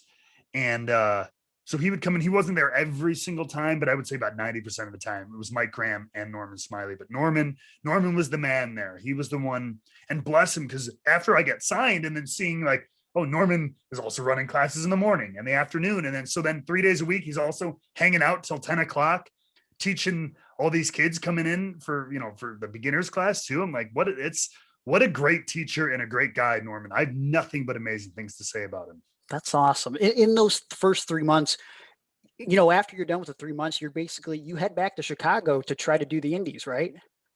Yeah, pretty much. Came back. I mean, again, great education, great rapport with Norman, and just came back. And I remember, so I was friends kind of tangentially with Scarlett Bordeaux, who's now in NXT. She went to my school, Columbia College Chicago as well for acting. We both did theater, and so she was getting her feet into the business, and so she like knew some of the people at CSW. Like she knew Matt Nix and like Chris Castro and some of these guys. So she invited me to come just kind of train with them when they do their extra training. And so that's how I met all those guys. And then they introduced me to Steve Boz here and CSW and started doing some of those shows. And kind of through there, this is where I met people from like AEW and Dreamwave and stuff like that. So started making connections there. I went and watched your first match, and I talked to you about that before we started recording. It's you versus Matt Nix. And you know what? It's not a bad first real match. I mean, I really enjoyed it, but there was one thing that I wanted to ask about because it's something I've been curious about for a long time. And an old wrestler by the name of Monster Mac claims that this used to be trained as a way to tell someone to, I believe, take the shot. I don't know if it was duck it or take it, but either way, he claims it was a way they used to be trained. The old whip, reverse, or no reverse, but in this case, whip, reverse, and then clap before you do a move. Now, obviously I've never done it. I've always thought it's a tick, and I've never done it because I'm not that good at clapping. So it's a tick that I didn't fall into. For you, did someone teach you to do the clap, or do you think that's just a tick that, like, why do guys do that? I don't understand it. Absolutely not. No, I did not learn that from. I learned that a tick is probably a good way to describe it. Like, Yeah. I think there's something, especially when I think you're new. And so you're very in your head with wrestling, right? Like, For sure. you're thinking about every spot because you probably, you've got your 5-minute match. You've planned out every single move for, lock up, take the arm, twist it here, grab the head. You're thinking, so you just want everything to I think in our heads, it's like a snap, right? Like, okay, this, then this, then this. Okay, shoot them off. Then it's boom. It's kind of like when we're calling it in the back, we're like, boom, I'm gonna hit you with the deal. And so stuff like that. I think it's kind of like that, where it's like, all right, here it comes. Clothesline. Nope, duck that. Or like arm drag or whatever. I think it is. It's like a tick because you're just going in your head like, click that, click that, click. And I do. I hate it. I hate that I did it and stuff like that. But I think it's a tick. It's almost like a leg slap on a kick sometimes. Like, it's just, it's one of those things. I think you're ticking off boxes in your head of just like, and I think there's a little part, like, of your sleeping brain that's just like, it'll be cooler with some extra sound. Right. Like, this missed clothesline will be way cooler if I go. Yep. I'm so glad you brought up calling the match too, because I often think that because when I first started training, one of the things that I struggled with is being able to remember a match. And that's obviously, you should be able to do things on the fly and improv stuff. That's very important as well, listening. But the idea of remembering all of my spots and potentially remembering someone else's spots and sort of picking up the pieces if it starts to fall apart, that was really frustrating for me. But now I can remember everything, and it's crazy, especially for a guy like myself that technically has brain damage, like, to be able to just remember all this crap. And I often think to myself, if someone were filming me walking through my match in the back, how insane I would look out of context. Have you picked up on anything that you do when you're walking through a match in your brain that might make you look like an absolutely crazy person? I mean, we're in pro wrestling, we're all crazy people, first of all. I Well, mean, to be in this profession, you got to be a little crazy anyway. But no, I mean, you're absolutely right. Like, I mean, the wrestler language and everything is just, when you're calling a match, like all the cliche word, the gimmick, deal, brother, this, it all comes out in tenfold when you're actually putting together a match. Like, we all goof on it in regular conversation, like, what gimmick is that, bro? But I mean, when you're actually putting together a match, dude, like, I don't do anything like too crazy, like physically, but it's just, we can have entire sentences, entire conversations that nobody would understand. Nope. And and it's not carny. It's not like it's not carny. It's just like, all right, brother, hit it with the deal. And I mean, we're doing like motion gimmick. We'll gimmick him. Boom. Hits hidden. Tag in brother. Hits comes off the top with the gimmick. Blah, blah, blah. And it's just, and it's funny because nobody's looking at each other. That's the other thing. Because everyone's just thinking, okay, I'm going to hit him with that. Okay. Then okay, he comes over here. Then in slides so-and-so. Okay. 1, 2, okay.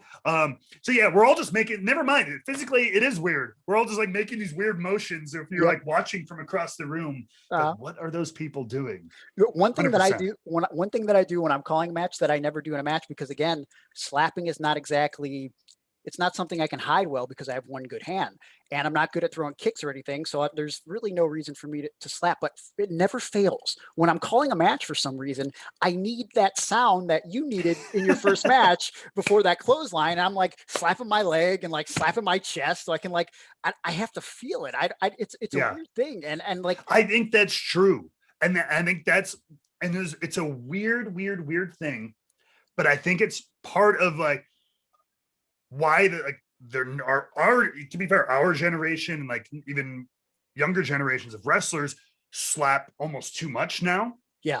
Because I think because going through matches are a little bit more complicated now. So there is a little bit more pre-calling and stuff like that. But when we do it, and I did this as a kid, when I watched it, I'm like, oh, he's hitting him, and you do this. Or even just a regular kick that does not need a slap. It's not a super kick. You're just stomping the guy, but going, Yep. We do it when we're calling stuff. To sometimes how you practice is how you play, they say. So sometimes you're out there in a match and you're just doing like stomps in the corner and some guy's just like slapping his leg or something like that. I think so. It's like sometimes I think we need to get out of that habit a little bit. It's happened to me more than once where I've slapped my own arm when I'm forearming a guy. 100%. Yep. Ridiculous. Well, so I'm going to use this story that I'm going to tell you to segue into a question. But while we're on the subject of calling matches, I had the honor and the pleasure of doing Stone Cold's podcast a couple years ago at his house, which was, for a kid that grew up loving the You've been to era. Gimmick Street? Oh, I've been to the one in LA. So not when he was in Texas, but yeah, I've been there a couple times actually. And when I went into the situation where I'm going to be on Stone Cold's podcast, I was like, man, if I could say one thing like that he agrees with, arguably the greatest wrestler of all time, it's going to be a victory for me. And our chemistry was so good talking with each other, but then off air, which is why I bring this up, because we were just talking about discussing going through matches. At one point he asked me, well, how do you call your matches? What do you do when you're calling a match? And I was like, well, I just, I didn't know how to approach it. So I was like, I don't know. Like, I'm just like, bip, bip, bip. And he started going, and he's like, and then fuck you, bip, bip, bip. And so then like, I had this moment where I was like, holy shit. Like this is like the ultimate, camaraderie between me and Stone Cold Steve Austin. So, yeah. I mean, you spent such a long time in WWE and you worked with some incredible talent, both on screen and behind the scenes. Is there one person in particular that you had an interaction with, maybe not even on camera, where when you walked away, you're like, oh my God, this is mind blowing? Oh man. Actually, I mean, yeah, probably. Luckily, yeah, there's been several of those. One I will give, just because this is a totally random one, and then I'll get into a better one closer to kind of what you're talking about. One, when I was in NXT, and like the Vaudevillains had just kind of started getting going. So we were doing something. We hadn't won the championships yet or anything like that, but just kind of getting going. Like, so my relationship with Triple H was never significant. Let's put it that way. Like, fine, no problem or anything, but we just wasn't one of his like top guys sort of thing. Didn't chat all the time like he does with some talent. So when he was around helping produce the show or whatever like that, again, I didn't talk to him much, but I remember one day he walks, I'm by the side of the ring, like talking with one of the other wrestlers or something like that. And he walks by and kind of passes me and then turns back and goes, "It was your birthday the other day, right?" And I'm like, yeah, it was like 2 days ago. I was like, "Happy birthday, man." There we go. And so, like, I'll give him all the credit in the world. That is like an OG move, to just be able to have facts in your head like that about people around you, because he's one of the doing 8 million things, including helping put together this television show right now. And he's trying to help Finn Balor and Kevin Steen all do all these things. And then for him to walk by me and notice me out of his periphery, remember, oh, that's Aiden English. His birthday was on like October 7th or whatever, which was 2 days ago. And then to turn and remember that's a pretty badass business move. That's one of those impressive things where, like, oh, he remembered. That's or like, awesome. Or had a note of it. Cause I mean, it's not like he took out his phone and looked it up to see whatever that came across his mind a few days ago or something. I don't know. It always blew my mind. And I was just like, classy move. Awesome. Classy move from the boss. Wow. But more along the lines of what you were saying, I was lucky enough when I was doing commentary for NXT UK. One of the times I went over, we were doing NXT UK at the Download Music Festival in England. So like we're out there in the mud under a tent and everything. It's very cool. But at the end of the weekend, a lot of the people, like after our last show, they were like, "Hey, we're gonna do like 2 different rides. Like, if you want to stay for like the concerts and stuff, you guys can go and watch the bands and everything." And it's like heavy metal, and I'm just not a heavy metal guy. And then so I'm like, "No, I'm good." Like, and I got to go to like a hotel like an hour away because that's where I fly out from the next day. So I'm like, I'll if there's a bus going to the hotel, I'll just go there. So turns out like everybody on the roster wanted to go watch the concert. So they're like, "Okay, so we're not going to send a bus to the hotel. The only people leaving are you and Shawn Michaels." So they're like, we'll get you guys a van if you guys are cool riding together to the hotel. I was like, oh, an hour-long car ride with Shawn Michaels, just me and him hanging out. Yeah, okay. That's awesome. It was to the point where, like, so Vic Joseph, who I was doing commentary with, another Ohio guy. Yes. And he's another huge, like, diehard Shawn Michaels fan. But he's a big, like, metal fan. And so, like, when he heard, like, that was going on, he's like, should I leave? Should I go with you guys to the hotel? Or he's like, this is my one chance to see, like, Guar or something. He's like, shoot, I'll talk to Shawn again. He goes, screw you. And, like, he went to watch the concert. But yeah, it was me and Shawn in a van, and, like, just, you know, chatting about NXT UK and the great product that they were putting off. And, like, he was really nice. He was asking me questions about me, and, like, he put over my commentary, and, like, remembered some of the NXT stuff that I had done and everything like that. It was like, there's nothing profound within the conversation, but just this idea of, like, you're sitting here in a van chatting with one of your greatest, like, childhood heroes. And you're not talking like a kid to, like, you're talking like a colleague, right? Just, like, going over the business of the day. Like, man, this was really good today. And, like, I hope we can do more of this, and, like, just breaking down wrestling. And it was so cool, man. Dude, that's the coolest life moment. Because, like, I'm sure it was the same with you. Like, both times that I was sitting with Austin, it was like, you know, I'm talking to him just like I'm talking to you right now. But I would have to have these conscious life moments in my brain of, like, oh my God, pinch me. Yeah, moments. this isn't just a dude. It's Stone Cold Steve Austin. So, like, it's got to be the same with HBK. But, like, you know, you mentioned so many things that I kind of want to go on a tangent about. One of which being, you know, you were a part of NXT, like, in the formative years. What we know today is NXT, not, you know, obviously the game show. You know, you and Simon Gutch, Vaudevillains, when you guys won the titles in Brooklyn, that was one of the best moments of early NXT, and the crowd was solidly behind you guys. Talk to me about what it feels like, really, I guess, paving the way for NXT and how we view it today. I mean, that's one of the that'll always be one of, like, the highlights of my career, is just being part of that time. Like, that, we knew it was blowing up, right? We saw the momentum. I mean, from the whole transition to NXT to the Performance Center, to we started doing those out of all the road shows and everything like that, and selling out venues all over the country, not just in Florida now.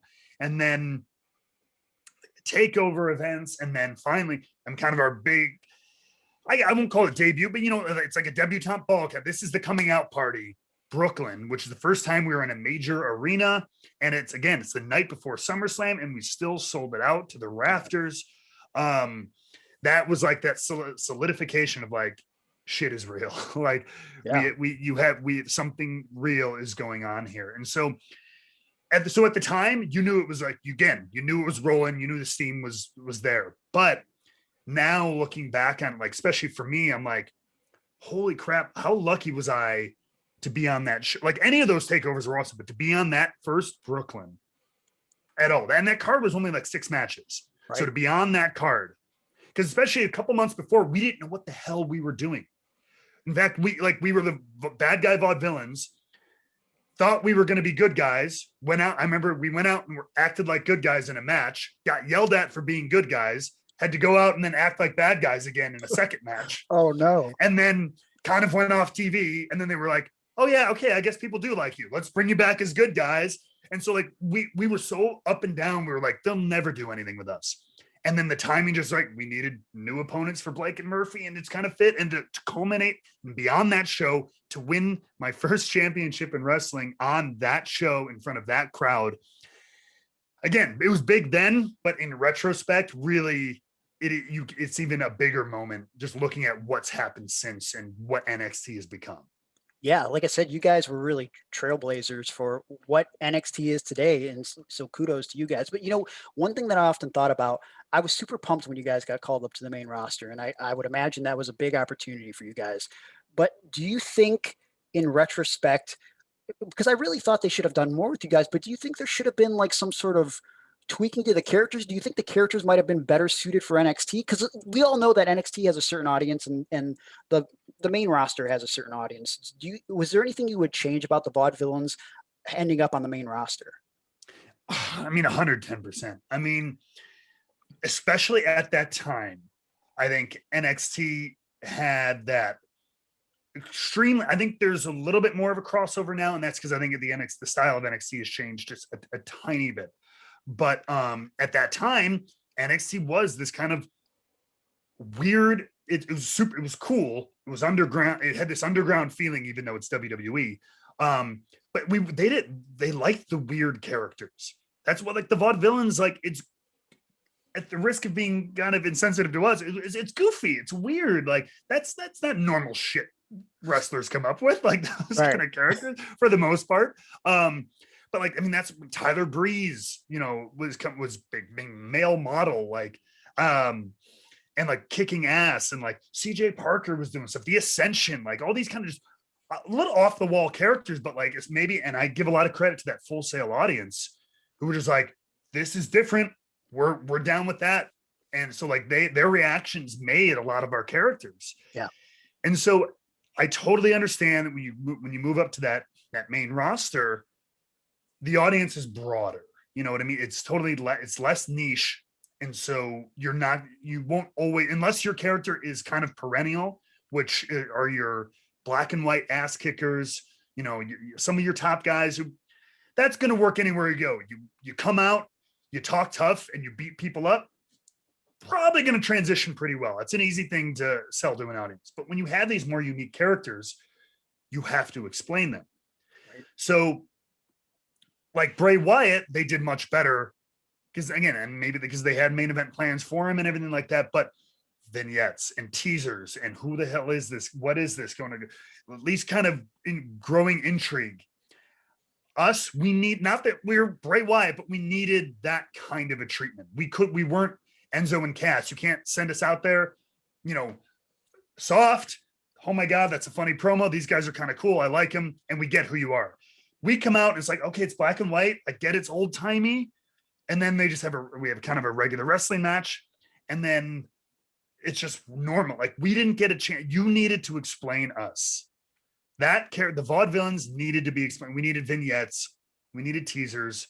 We needed some. I would have been happy to wait 6 months a year if they would have been able to figure out a way to do it right. I mean, we were in a kind of an afterthought call up that weekend anyway, but like, you needed something to set us apart. Like, even when after the first like month, when we moved on to kind of work with the New Day for the Tag Team Championships, it was so by rote. It was like, all right, these are new heels on the roster. What are we going to do? We're going to have them come out and beat up the New Day, like during promos 2 or 3 times. Are they going to talk? Not really. No. Are we going to do vignettes? No.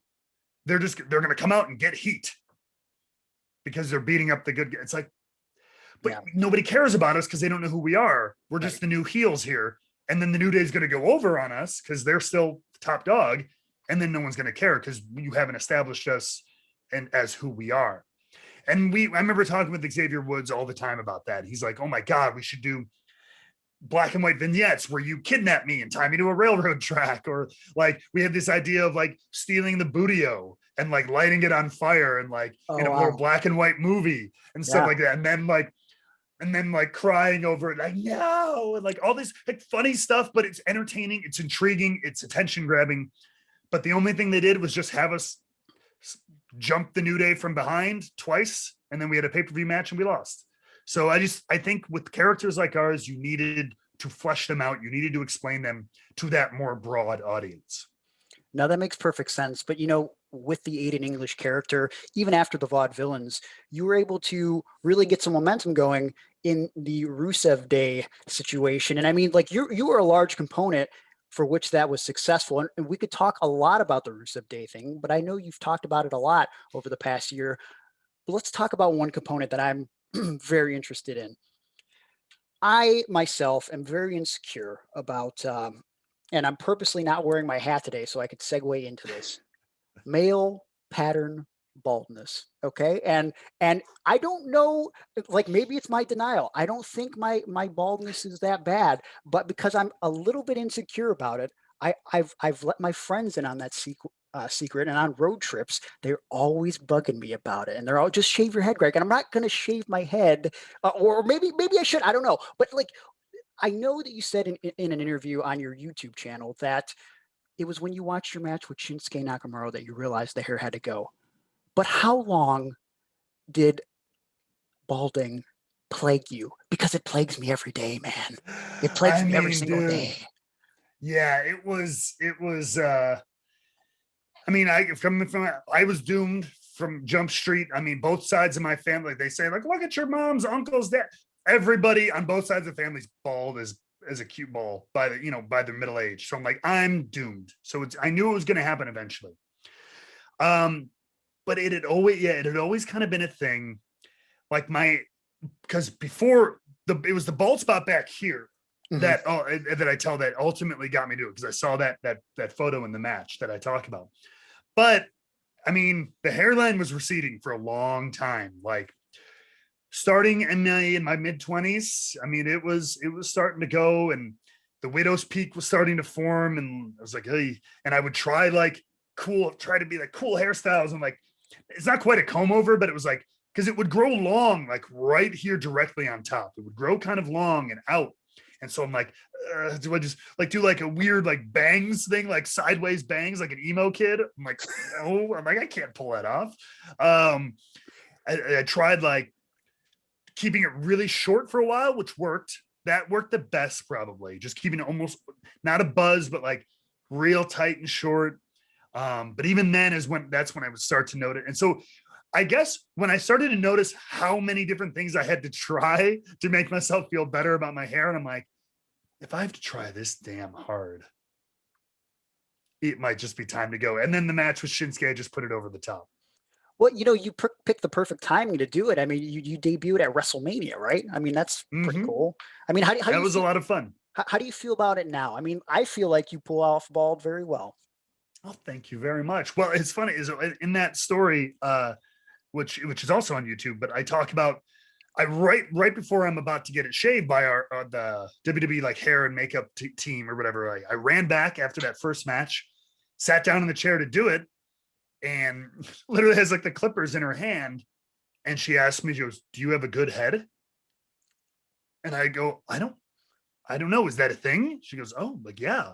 I don't know. Is it bumpy? Is it scarred? Is it there?" I'm like, I don't know. I'm like, I've had this hair for like 15, 20 years. I haven't had a buzz cut since I was a kid or whatever. I don't know. She's like, okay. And then by the end, she's like, all right, you have a good head. I was like, okay, thank God. And yeah, now I love it. I love it. It's so much more. So like, it's more maintenance, but less maintenance. The maintenance is way easier though. So like, I gotta shave it, and I shave with a razor, probably every 2-3 days. But it takes about 10 minutes, and the hassle of not having to like worry about where my hair is combed and how it is so much better. I like it so much more now. Yeah. Well, I try to keep mine short, but I don't know if I'm ready to go bald. I don't know if I have a good head. And I mean, one day, Greg. One day. God, it's a scary situation. But all right, I'm gonna call somebody out right now. Like this can be your thumbnail that gets all the clicks and everything like that. Oh no. I'm gonna shoot on some. So when I was doing it, I was talking to one Zack Ryder, Matt Cardona, who I think he's talked about this publicly before, but if not, sorry, Matt, but who also struggles with a bit of the bald patchness. Now he's got pretty decent hair, but he might have had some treatments done, and he has had the bald spot in the back too, for which he's used, like, I'm not sure if you've seen these like colored like hair powders, where like you get to fill in the space and everything with like the color. Yep. So he would use those all the time, especially on like house shows. He's doing his hair and doing like the tan and everything, and he puts the hair there. But you always know when a Zack Ryder match had just ended, because there's brown bumps on the mat, where he's rolling and taking bumps all around the canvas. There's little brown spots. And I when I was thinking about it for me, I'm like, dude, let's both do it. I'm like, why can't you do it? And he's like, and he's just stubborn. Can't give up, man. Don't give in. I'm not giving in to the whatever old age or whatever he thinks it is. He's like, it's not going to happen. He goes, don't give up the fight, dude. Don't give up the fight. And I was like, dude, I got to do it. Bravery. You're a brave man. That separates you and Zack Ryder, just the pure bravery. But you know what? One thing that you look good with that bald head is that headset on. And that's what you did for a while in 205 Live. You're doing commentary. It's something you sort of just fell into. It was something that was suggested to you. You got to work with Vic Joseph and Nigel McGuinness. Vic is a longtime friend of mine. When he first started in wrestling, he worked with me and Johnny Gargano at a place called Pro Wrestling Ohio. So Vic's one of my closest buddies. And I know you probably had to pick up a lot of stuff on the job because you were sort of just thrust into the situation after, what was it, one go around? And then they were like, hey, we're going to put you on 205. Yeah, essentially we did, like, again, like I've said before, Tom Phillips just kind of offered the chance, thought it was something I could do. And so I went to the Performance Center and worked in like the little sound booth that they have there. And me, him, and Byron would just called a couple of like taped matches. Literally, 90 minutes. We're like, okay, that was cool. That was fun. And I figured that would be it. Maybe we'll try it again in a few months or something. And then the next week was when Michael Cole was just like, yeah, hey, Tom said it went well. We're going to put you on 205 Live starting next week. And we'll see how it goes. Thanks, pal. I'm like, okay, time to get good real fast. And then it's funny because so I had that. The next week was my first show on 205 Live. So, okay, my first time. It's, it's network, so it's not like TV, but it's live. We're not post-production kind of thing. It's all live. And then the Sunday right after that was the Royal Rumble, and there was a Cruiserweight title match. And originally Tom was like, well, I don't think you're going to go to the Rumble because, this is your first match. And like, we don't want to throw you right into like a pay-per-view situation right away. But then we went to Cole and he's like, we just put him on the team, right? Why wouldn't he be there? So like, okay. So like in my first week, I do both my first ever live commentary television show and do a pay-per-view kickoff show in the same week with having pretty much 90 minutes of commentary practice. So yeah, kind of thrown into it. Here's the thing. So before I realized that I could be a wrestler, I figured if I was going to get into wrestling, I was going to be a pro wrestling commentator. But since becoming a wrestler, there have been situations where I had to do commentary, and it is difficult. I mean, you have to be on the whole time. Like wrestling is one thing. You got to go out there for 5, 10, 15, 20 minutes or whatever. But the spotlight's on you the whole time when you're talking. Like you never get a break. So like, as you were thrust in this position, what was the best advice or the best thing you learned about doing commentary in order to be successful at it? That's tough because there was a lot of great advice from people like Tom, Michael, Vic, Nigel, all that stuff. A lot of great advice thrown at me in those first couple of weeks. But it's tough because you're trying to balance when you're like a wrestler and you're like on a wrestler on commentary. It is tough because you got to think of stuff to say, but it's like you're kind of there cutting a promo. That's what we'd always tell people. You just be you. We'll dance around you.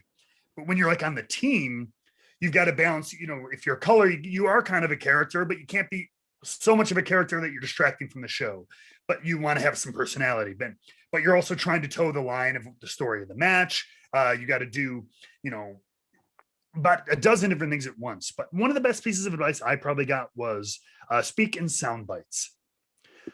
And that was one of the best and one of the hardest things for me to do. Because if you can't tell by now on this interview, and I appreciate the opportunity, when I get going, I'm long-winded.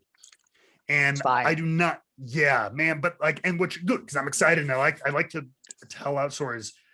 But I had to learn real quick it's like get in, get out, make your point, especially in a 3-man booth when it's not just back and forth. It's like you got to be constantly aware of like when the play-by-play guy is going. And then is it my turn? Does Nigel need to say something? And Vic Joseph, I will sing his praises to the end of the day. He's one of the most underrated broadcasters in wrestling.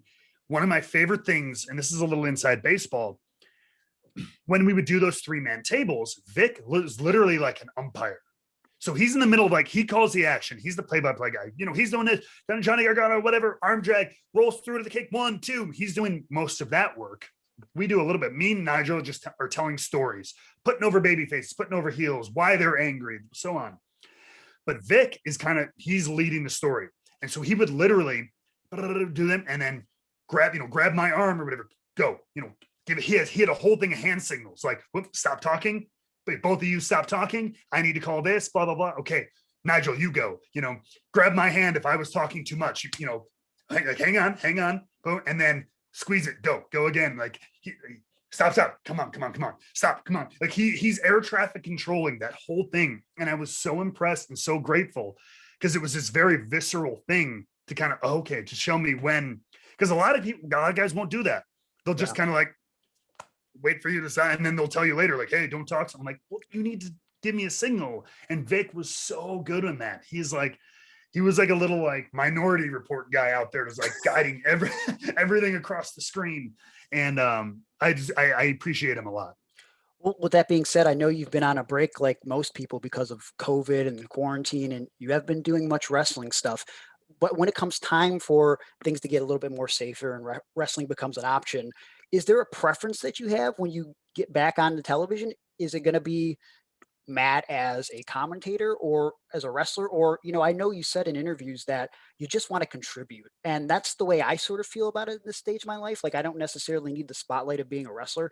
I just want to create content that people enjoy. So what is it for you? Yeah, I mean, and like, I want to be like, when I say that about like, I just want to contribute, it's, I don't want it to get construed with like, just happy to be here. Like, I just want to, but it's just, there's so many, especially in wrestling in WWE is kind of where there's so much talent there. Some of it is straight up wasted and some of it is just kind of not used often as they should be, but there is a lot of time just like sitting on the sidelines and stuff like that. And so this desire to just like to be part, to help the show, like, look, yeah, I'm not gonna be in the spotlight, that's fine, but let me help the show. That's how then it was such an honor for me to do commentary. But going forward, I mean, quite frankly, you go where the opportunity is. If there's an opportunity to wrestle, I'll look at that. And it just depends on the landscape. Because man, I'll be honest, like I'm a good damn wrestler. I know that. I'm not gonna, but like wrestle, like there are so many great freaking wrestlers. Like I sometimes got to look at like, where are my assets best used? I'm good, but like, man, you've got people like Seth Rollins, Kenny Omega, Sami Zayn, all these people like John Moxley, all these crazy, like experienced good wrestler. I'm like, am I going to be a better wrestler than that guy? I don't know. I'm like, but I know I can talk better than 90% of these people. I know I can be a better broadcaster. Like, I don't know. Sometimes it's just analyzing where in a company or a promotion or something. It's not about like, I'm not good enough, but it's just about where am I going to be the most valuable? Where am I going to have the most influence, the most positive impact? So if the opportunity is to wrestle, I would absolutely, I'm open to anything. Let's just put it that way. I could have just made this a one sentence answer. I'm open to anything, but I will say this, I've loved the broadcasting way more than I expected to. So that's an opportunity I would be very keen on, especially as I've gotten into doing like YouTube and doing Twitch, and it's kind of like being a broadcaster, a live caster in general. So now I'm even looking at, as I get more into the world, maybe commentating, broadcasting, esports, stuff like that. Like, so I dig that role within the media space in general, in addition to loving it in wrestling. But man, I'll say this, and I'll kind of paraphrase another Chicago Midwest wrestler in the infamous CM Punk, but man, like, just give me this. Yeah. Just give, you know what I mean? That's all I've ever wanted. More than I love wrestling and doing all that, but more than anything, give me a mic and give me a platform. So I'll be somebody's manager. I'll talk you out of the building. I promise. So like, that's the thing. If you couldn't tell by this interview, everyone, I love to talk. So something where I get to broadcast that and express that. Heck yeah, man. And look, I appreciate you rambling because I'm the same way. I love talking. I love doing interviews, and I love talking about wrestling. Obviously, it's something you're passionate about. And more importantly, I just want to make it clear, your talent is just, you're on another level, and your talent has not been wasted during quarantine. You're still being active, as you alluded to, on YouTube and Twitch. And the best thing about that I saw you talk about is the way I feel about my Patreon. You're not a content creator, you're a community creator. So talk to me about the community that you've created on Twitch and on YouTube. Yeah, that was one of like the first things I really wanted to focus on out of the gate, because I'm very new to that space. And I knew like, it's not just about trying to pop myself making a funny video and everything like that. And such, also talk about knowing your strengths. Like you look at the world of YouTube and you look at the world, like there are people, I'm not going to be a better video gamer than, Shroud or Ninja or something like that.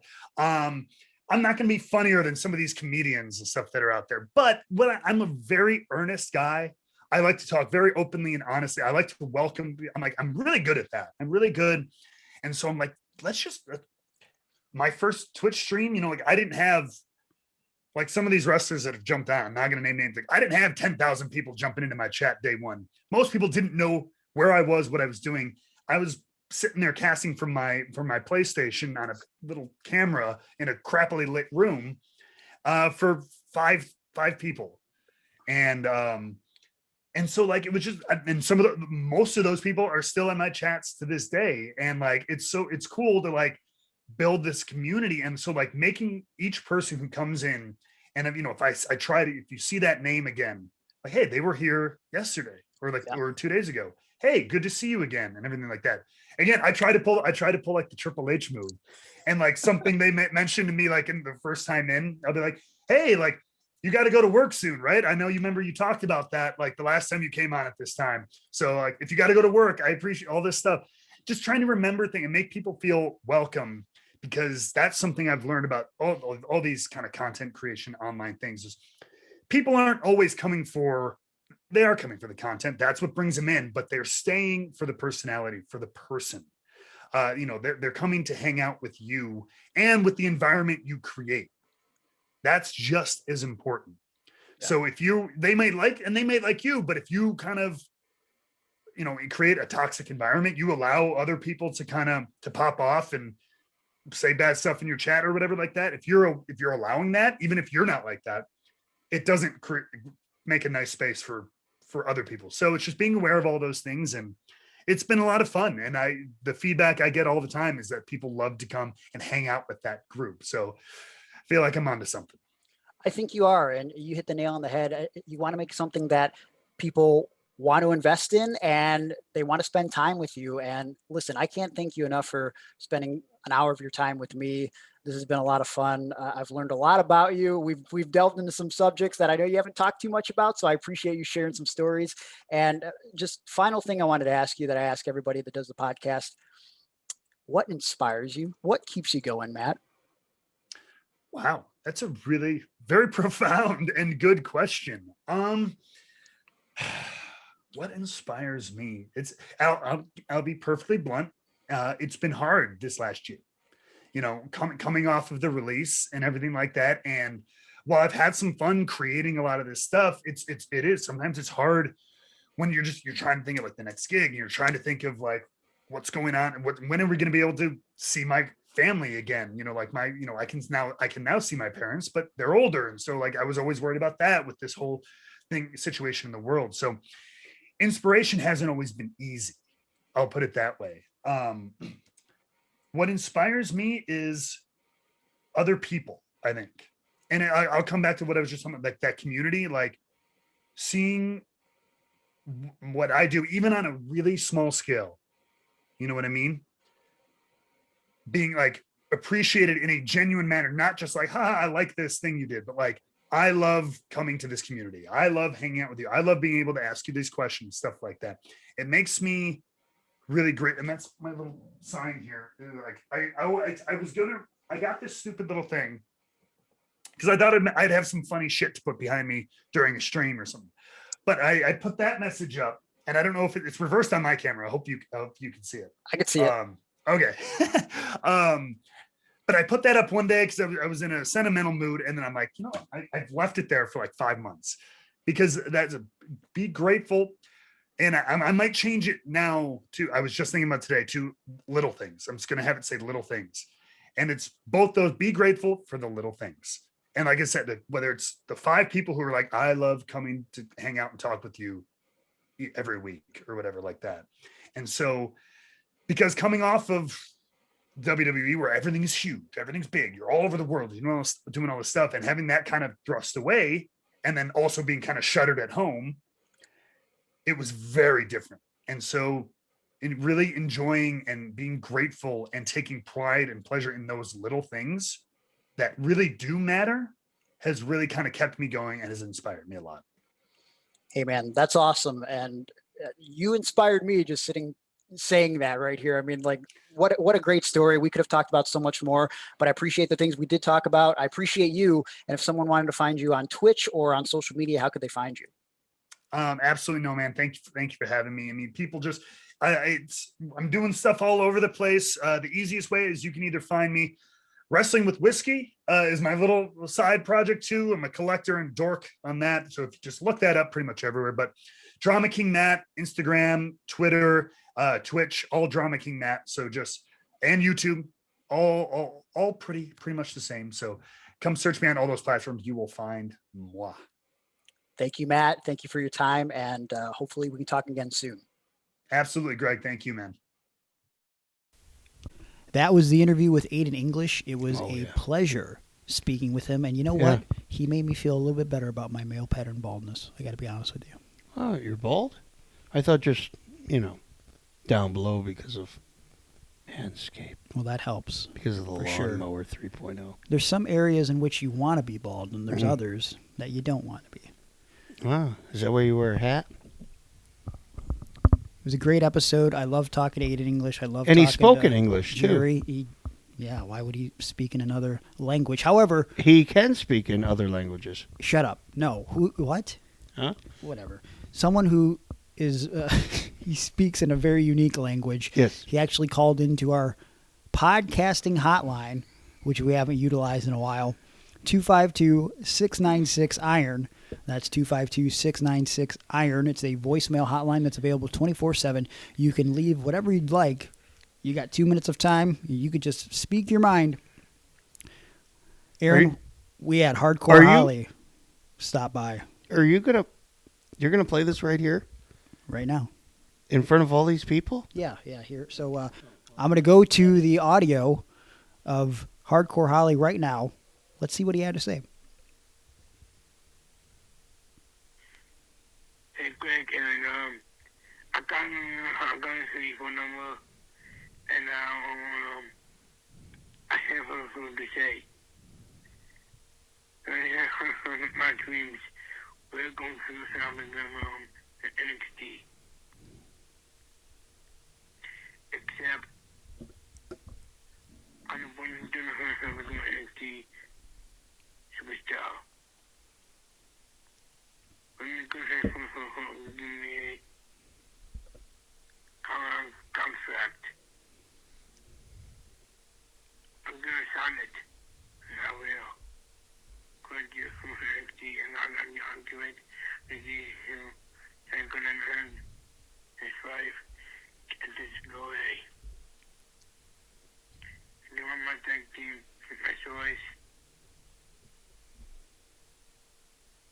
I'm ready. Greg, and I will. It'll be an episode. I am listening. Thank you. Okay, well, that was Hardcore Holly. Now, good friend of ours. We've known him for a long time, and we have a easier time understanding what he has to say. And I kind of gathered that apparently he has signed a deal with NXT. Oh. He seems to want some sort of contract, tag team. Yeah, and he wants to be a tag team. And it seemed very genuine, as if he was, instead of challenging us, which he usually does, he seemed like he was thanking us as if we had given him some sort of opportunity in NXT. However, Google Translate disagrees with what I think Michael Holly has said. Here's what Google Translate thinks that Michael Holly has said. Hey, Greg. And a phone number, and I have my dreams are going through, and it's D. Exempt, I mean, when we go. Are you going to give me? Contact, I'm good. I found it. I will walk this way. I'm wary. Greg, I will be, he'll be going. Thank you. Wow, that's beautiful. He definitely said my name in there at one point. He mentioned you, yeah. Yeah, I know, but Google Translate couldn't pick that up? Nope. Not even a little bit. Oh, man. See, and here, the ironic thing is today, there were two coworkers of mine, and when Michael Holly was walking through the hallway to go get himself a snack from the vending machine, he had said some things to them. And he went to the vending machine, and they said, Aaron, come here. Do you ever understand what Michael Holly says? And the one of the coworkers said, I could understand the last little bit of what he said. And I said, oh, that's perfectly fine. Most times that's all you need. Yeah. Well, we love Michael Holly. We understand what he says, and we understand what all of you out there say. And you love the podcast, and you support us, and we appreciate that. And so it's been a fun time. It's been a great episode. Until next week. I mean, you'll have to come back again, right? You have no choice. Right. You're hooked. You have to be. I mean, it's just... You need your fix. It's ridiculous. But until then, if you need extra fixes, I don't know what I'm saying anymore. Whatever. Iron on Wrestling on social media. You got to follow it. Twitter, Instagram, Facebook. We post exclusive pictures, videos. It's great. You know what? There's also the Patreon. Patreon.com/IronOnWrestling. Sign up. Get a follow back. Support the show. Why aren't you doing that right now? You should be. You son of a bitches. I'm sorry I'm being derogatory, but I had to go there. Furthermore, you can follow me on social media. At Gregory Iron on Twitter.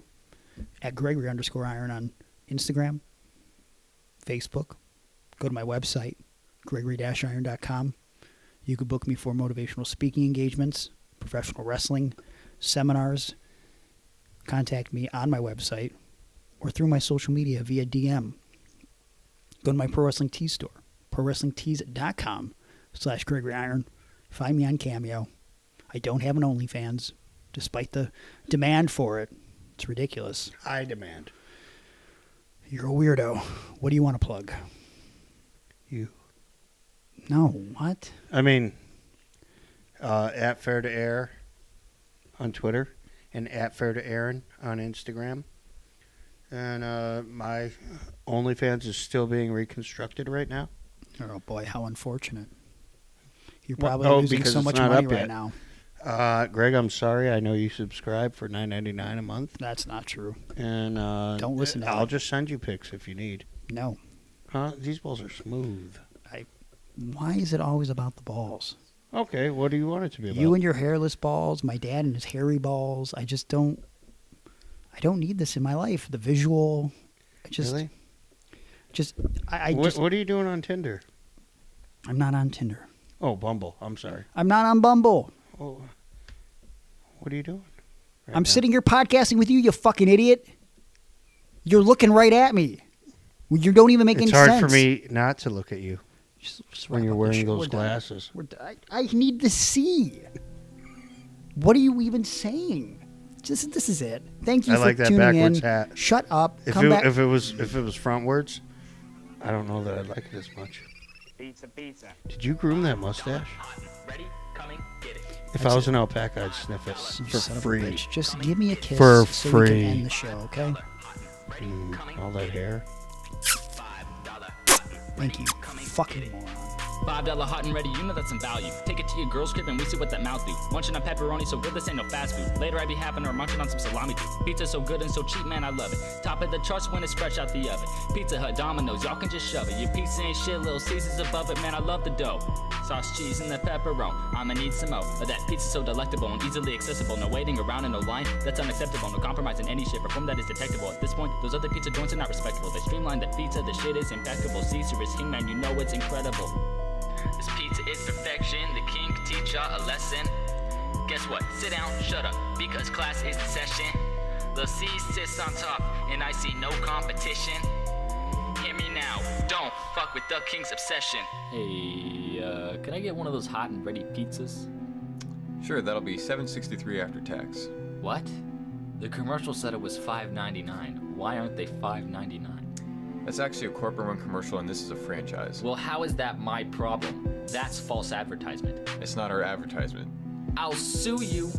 You're going to sue us over $1.64? I might. I know a couple of very good lawyers that would jump at a case like this. You stupid bitch.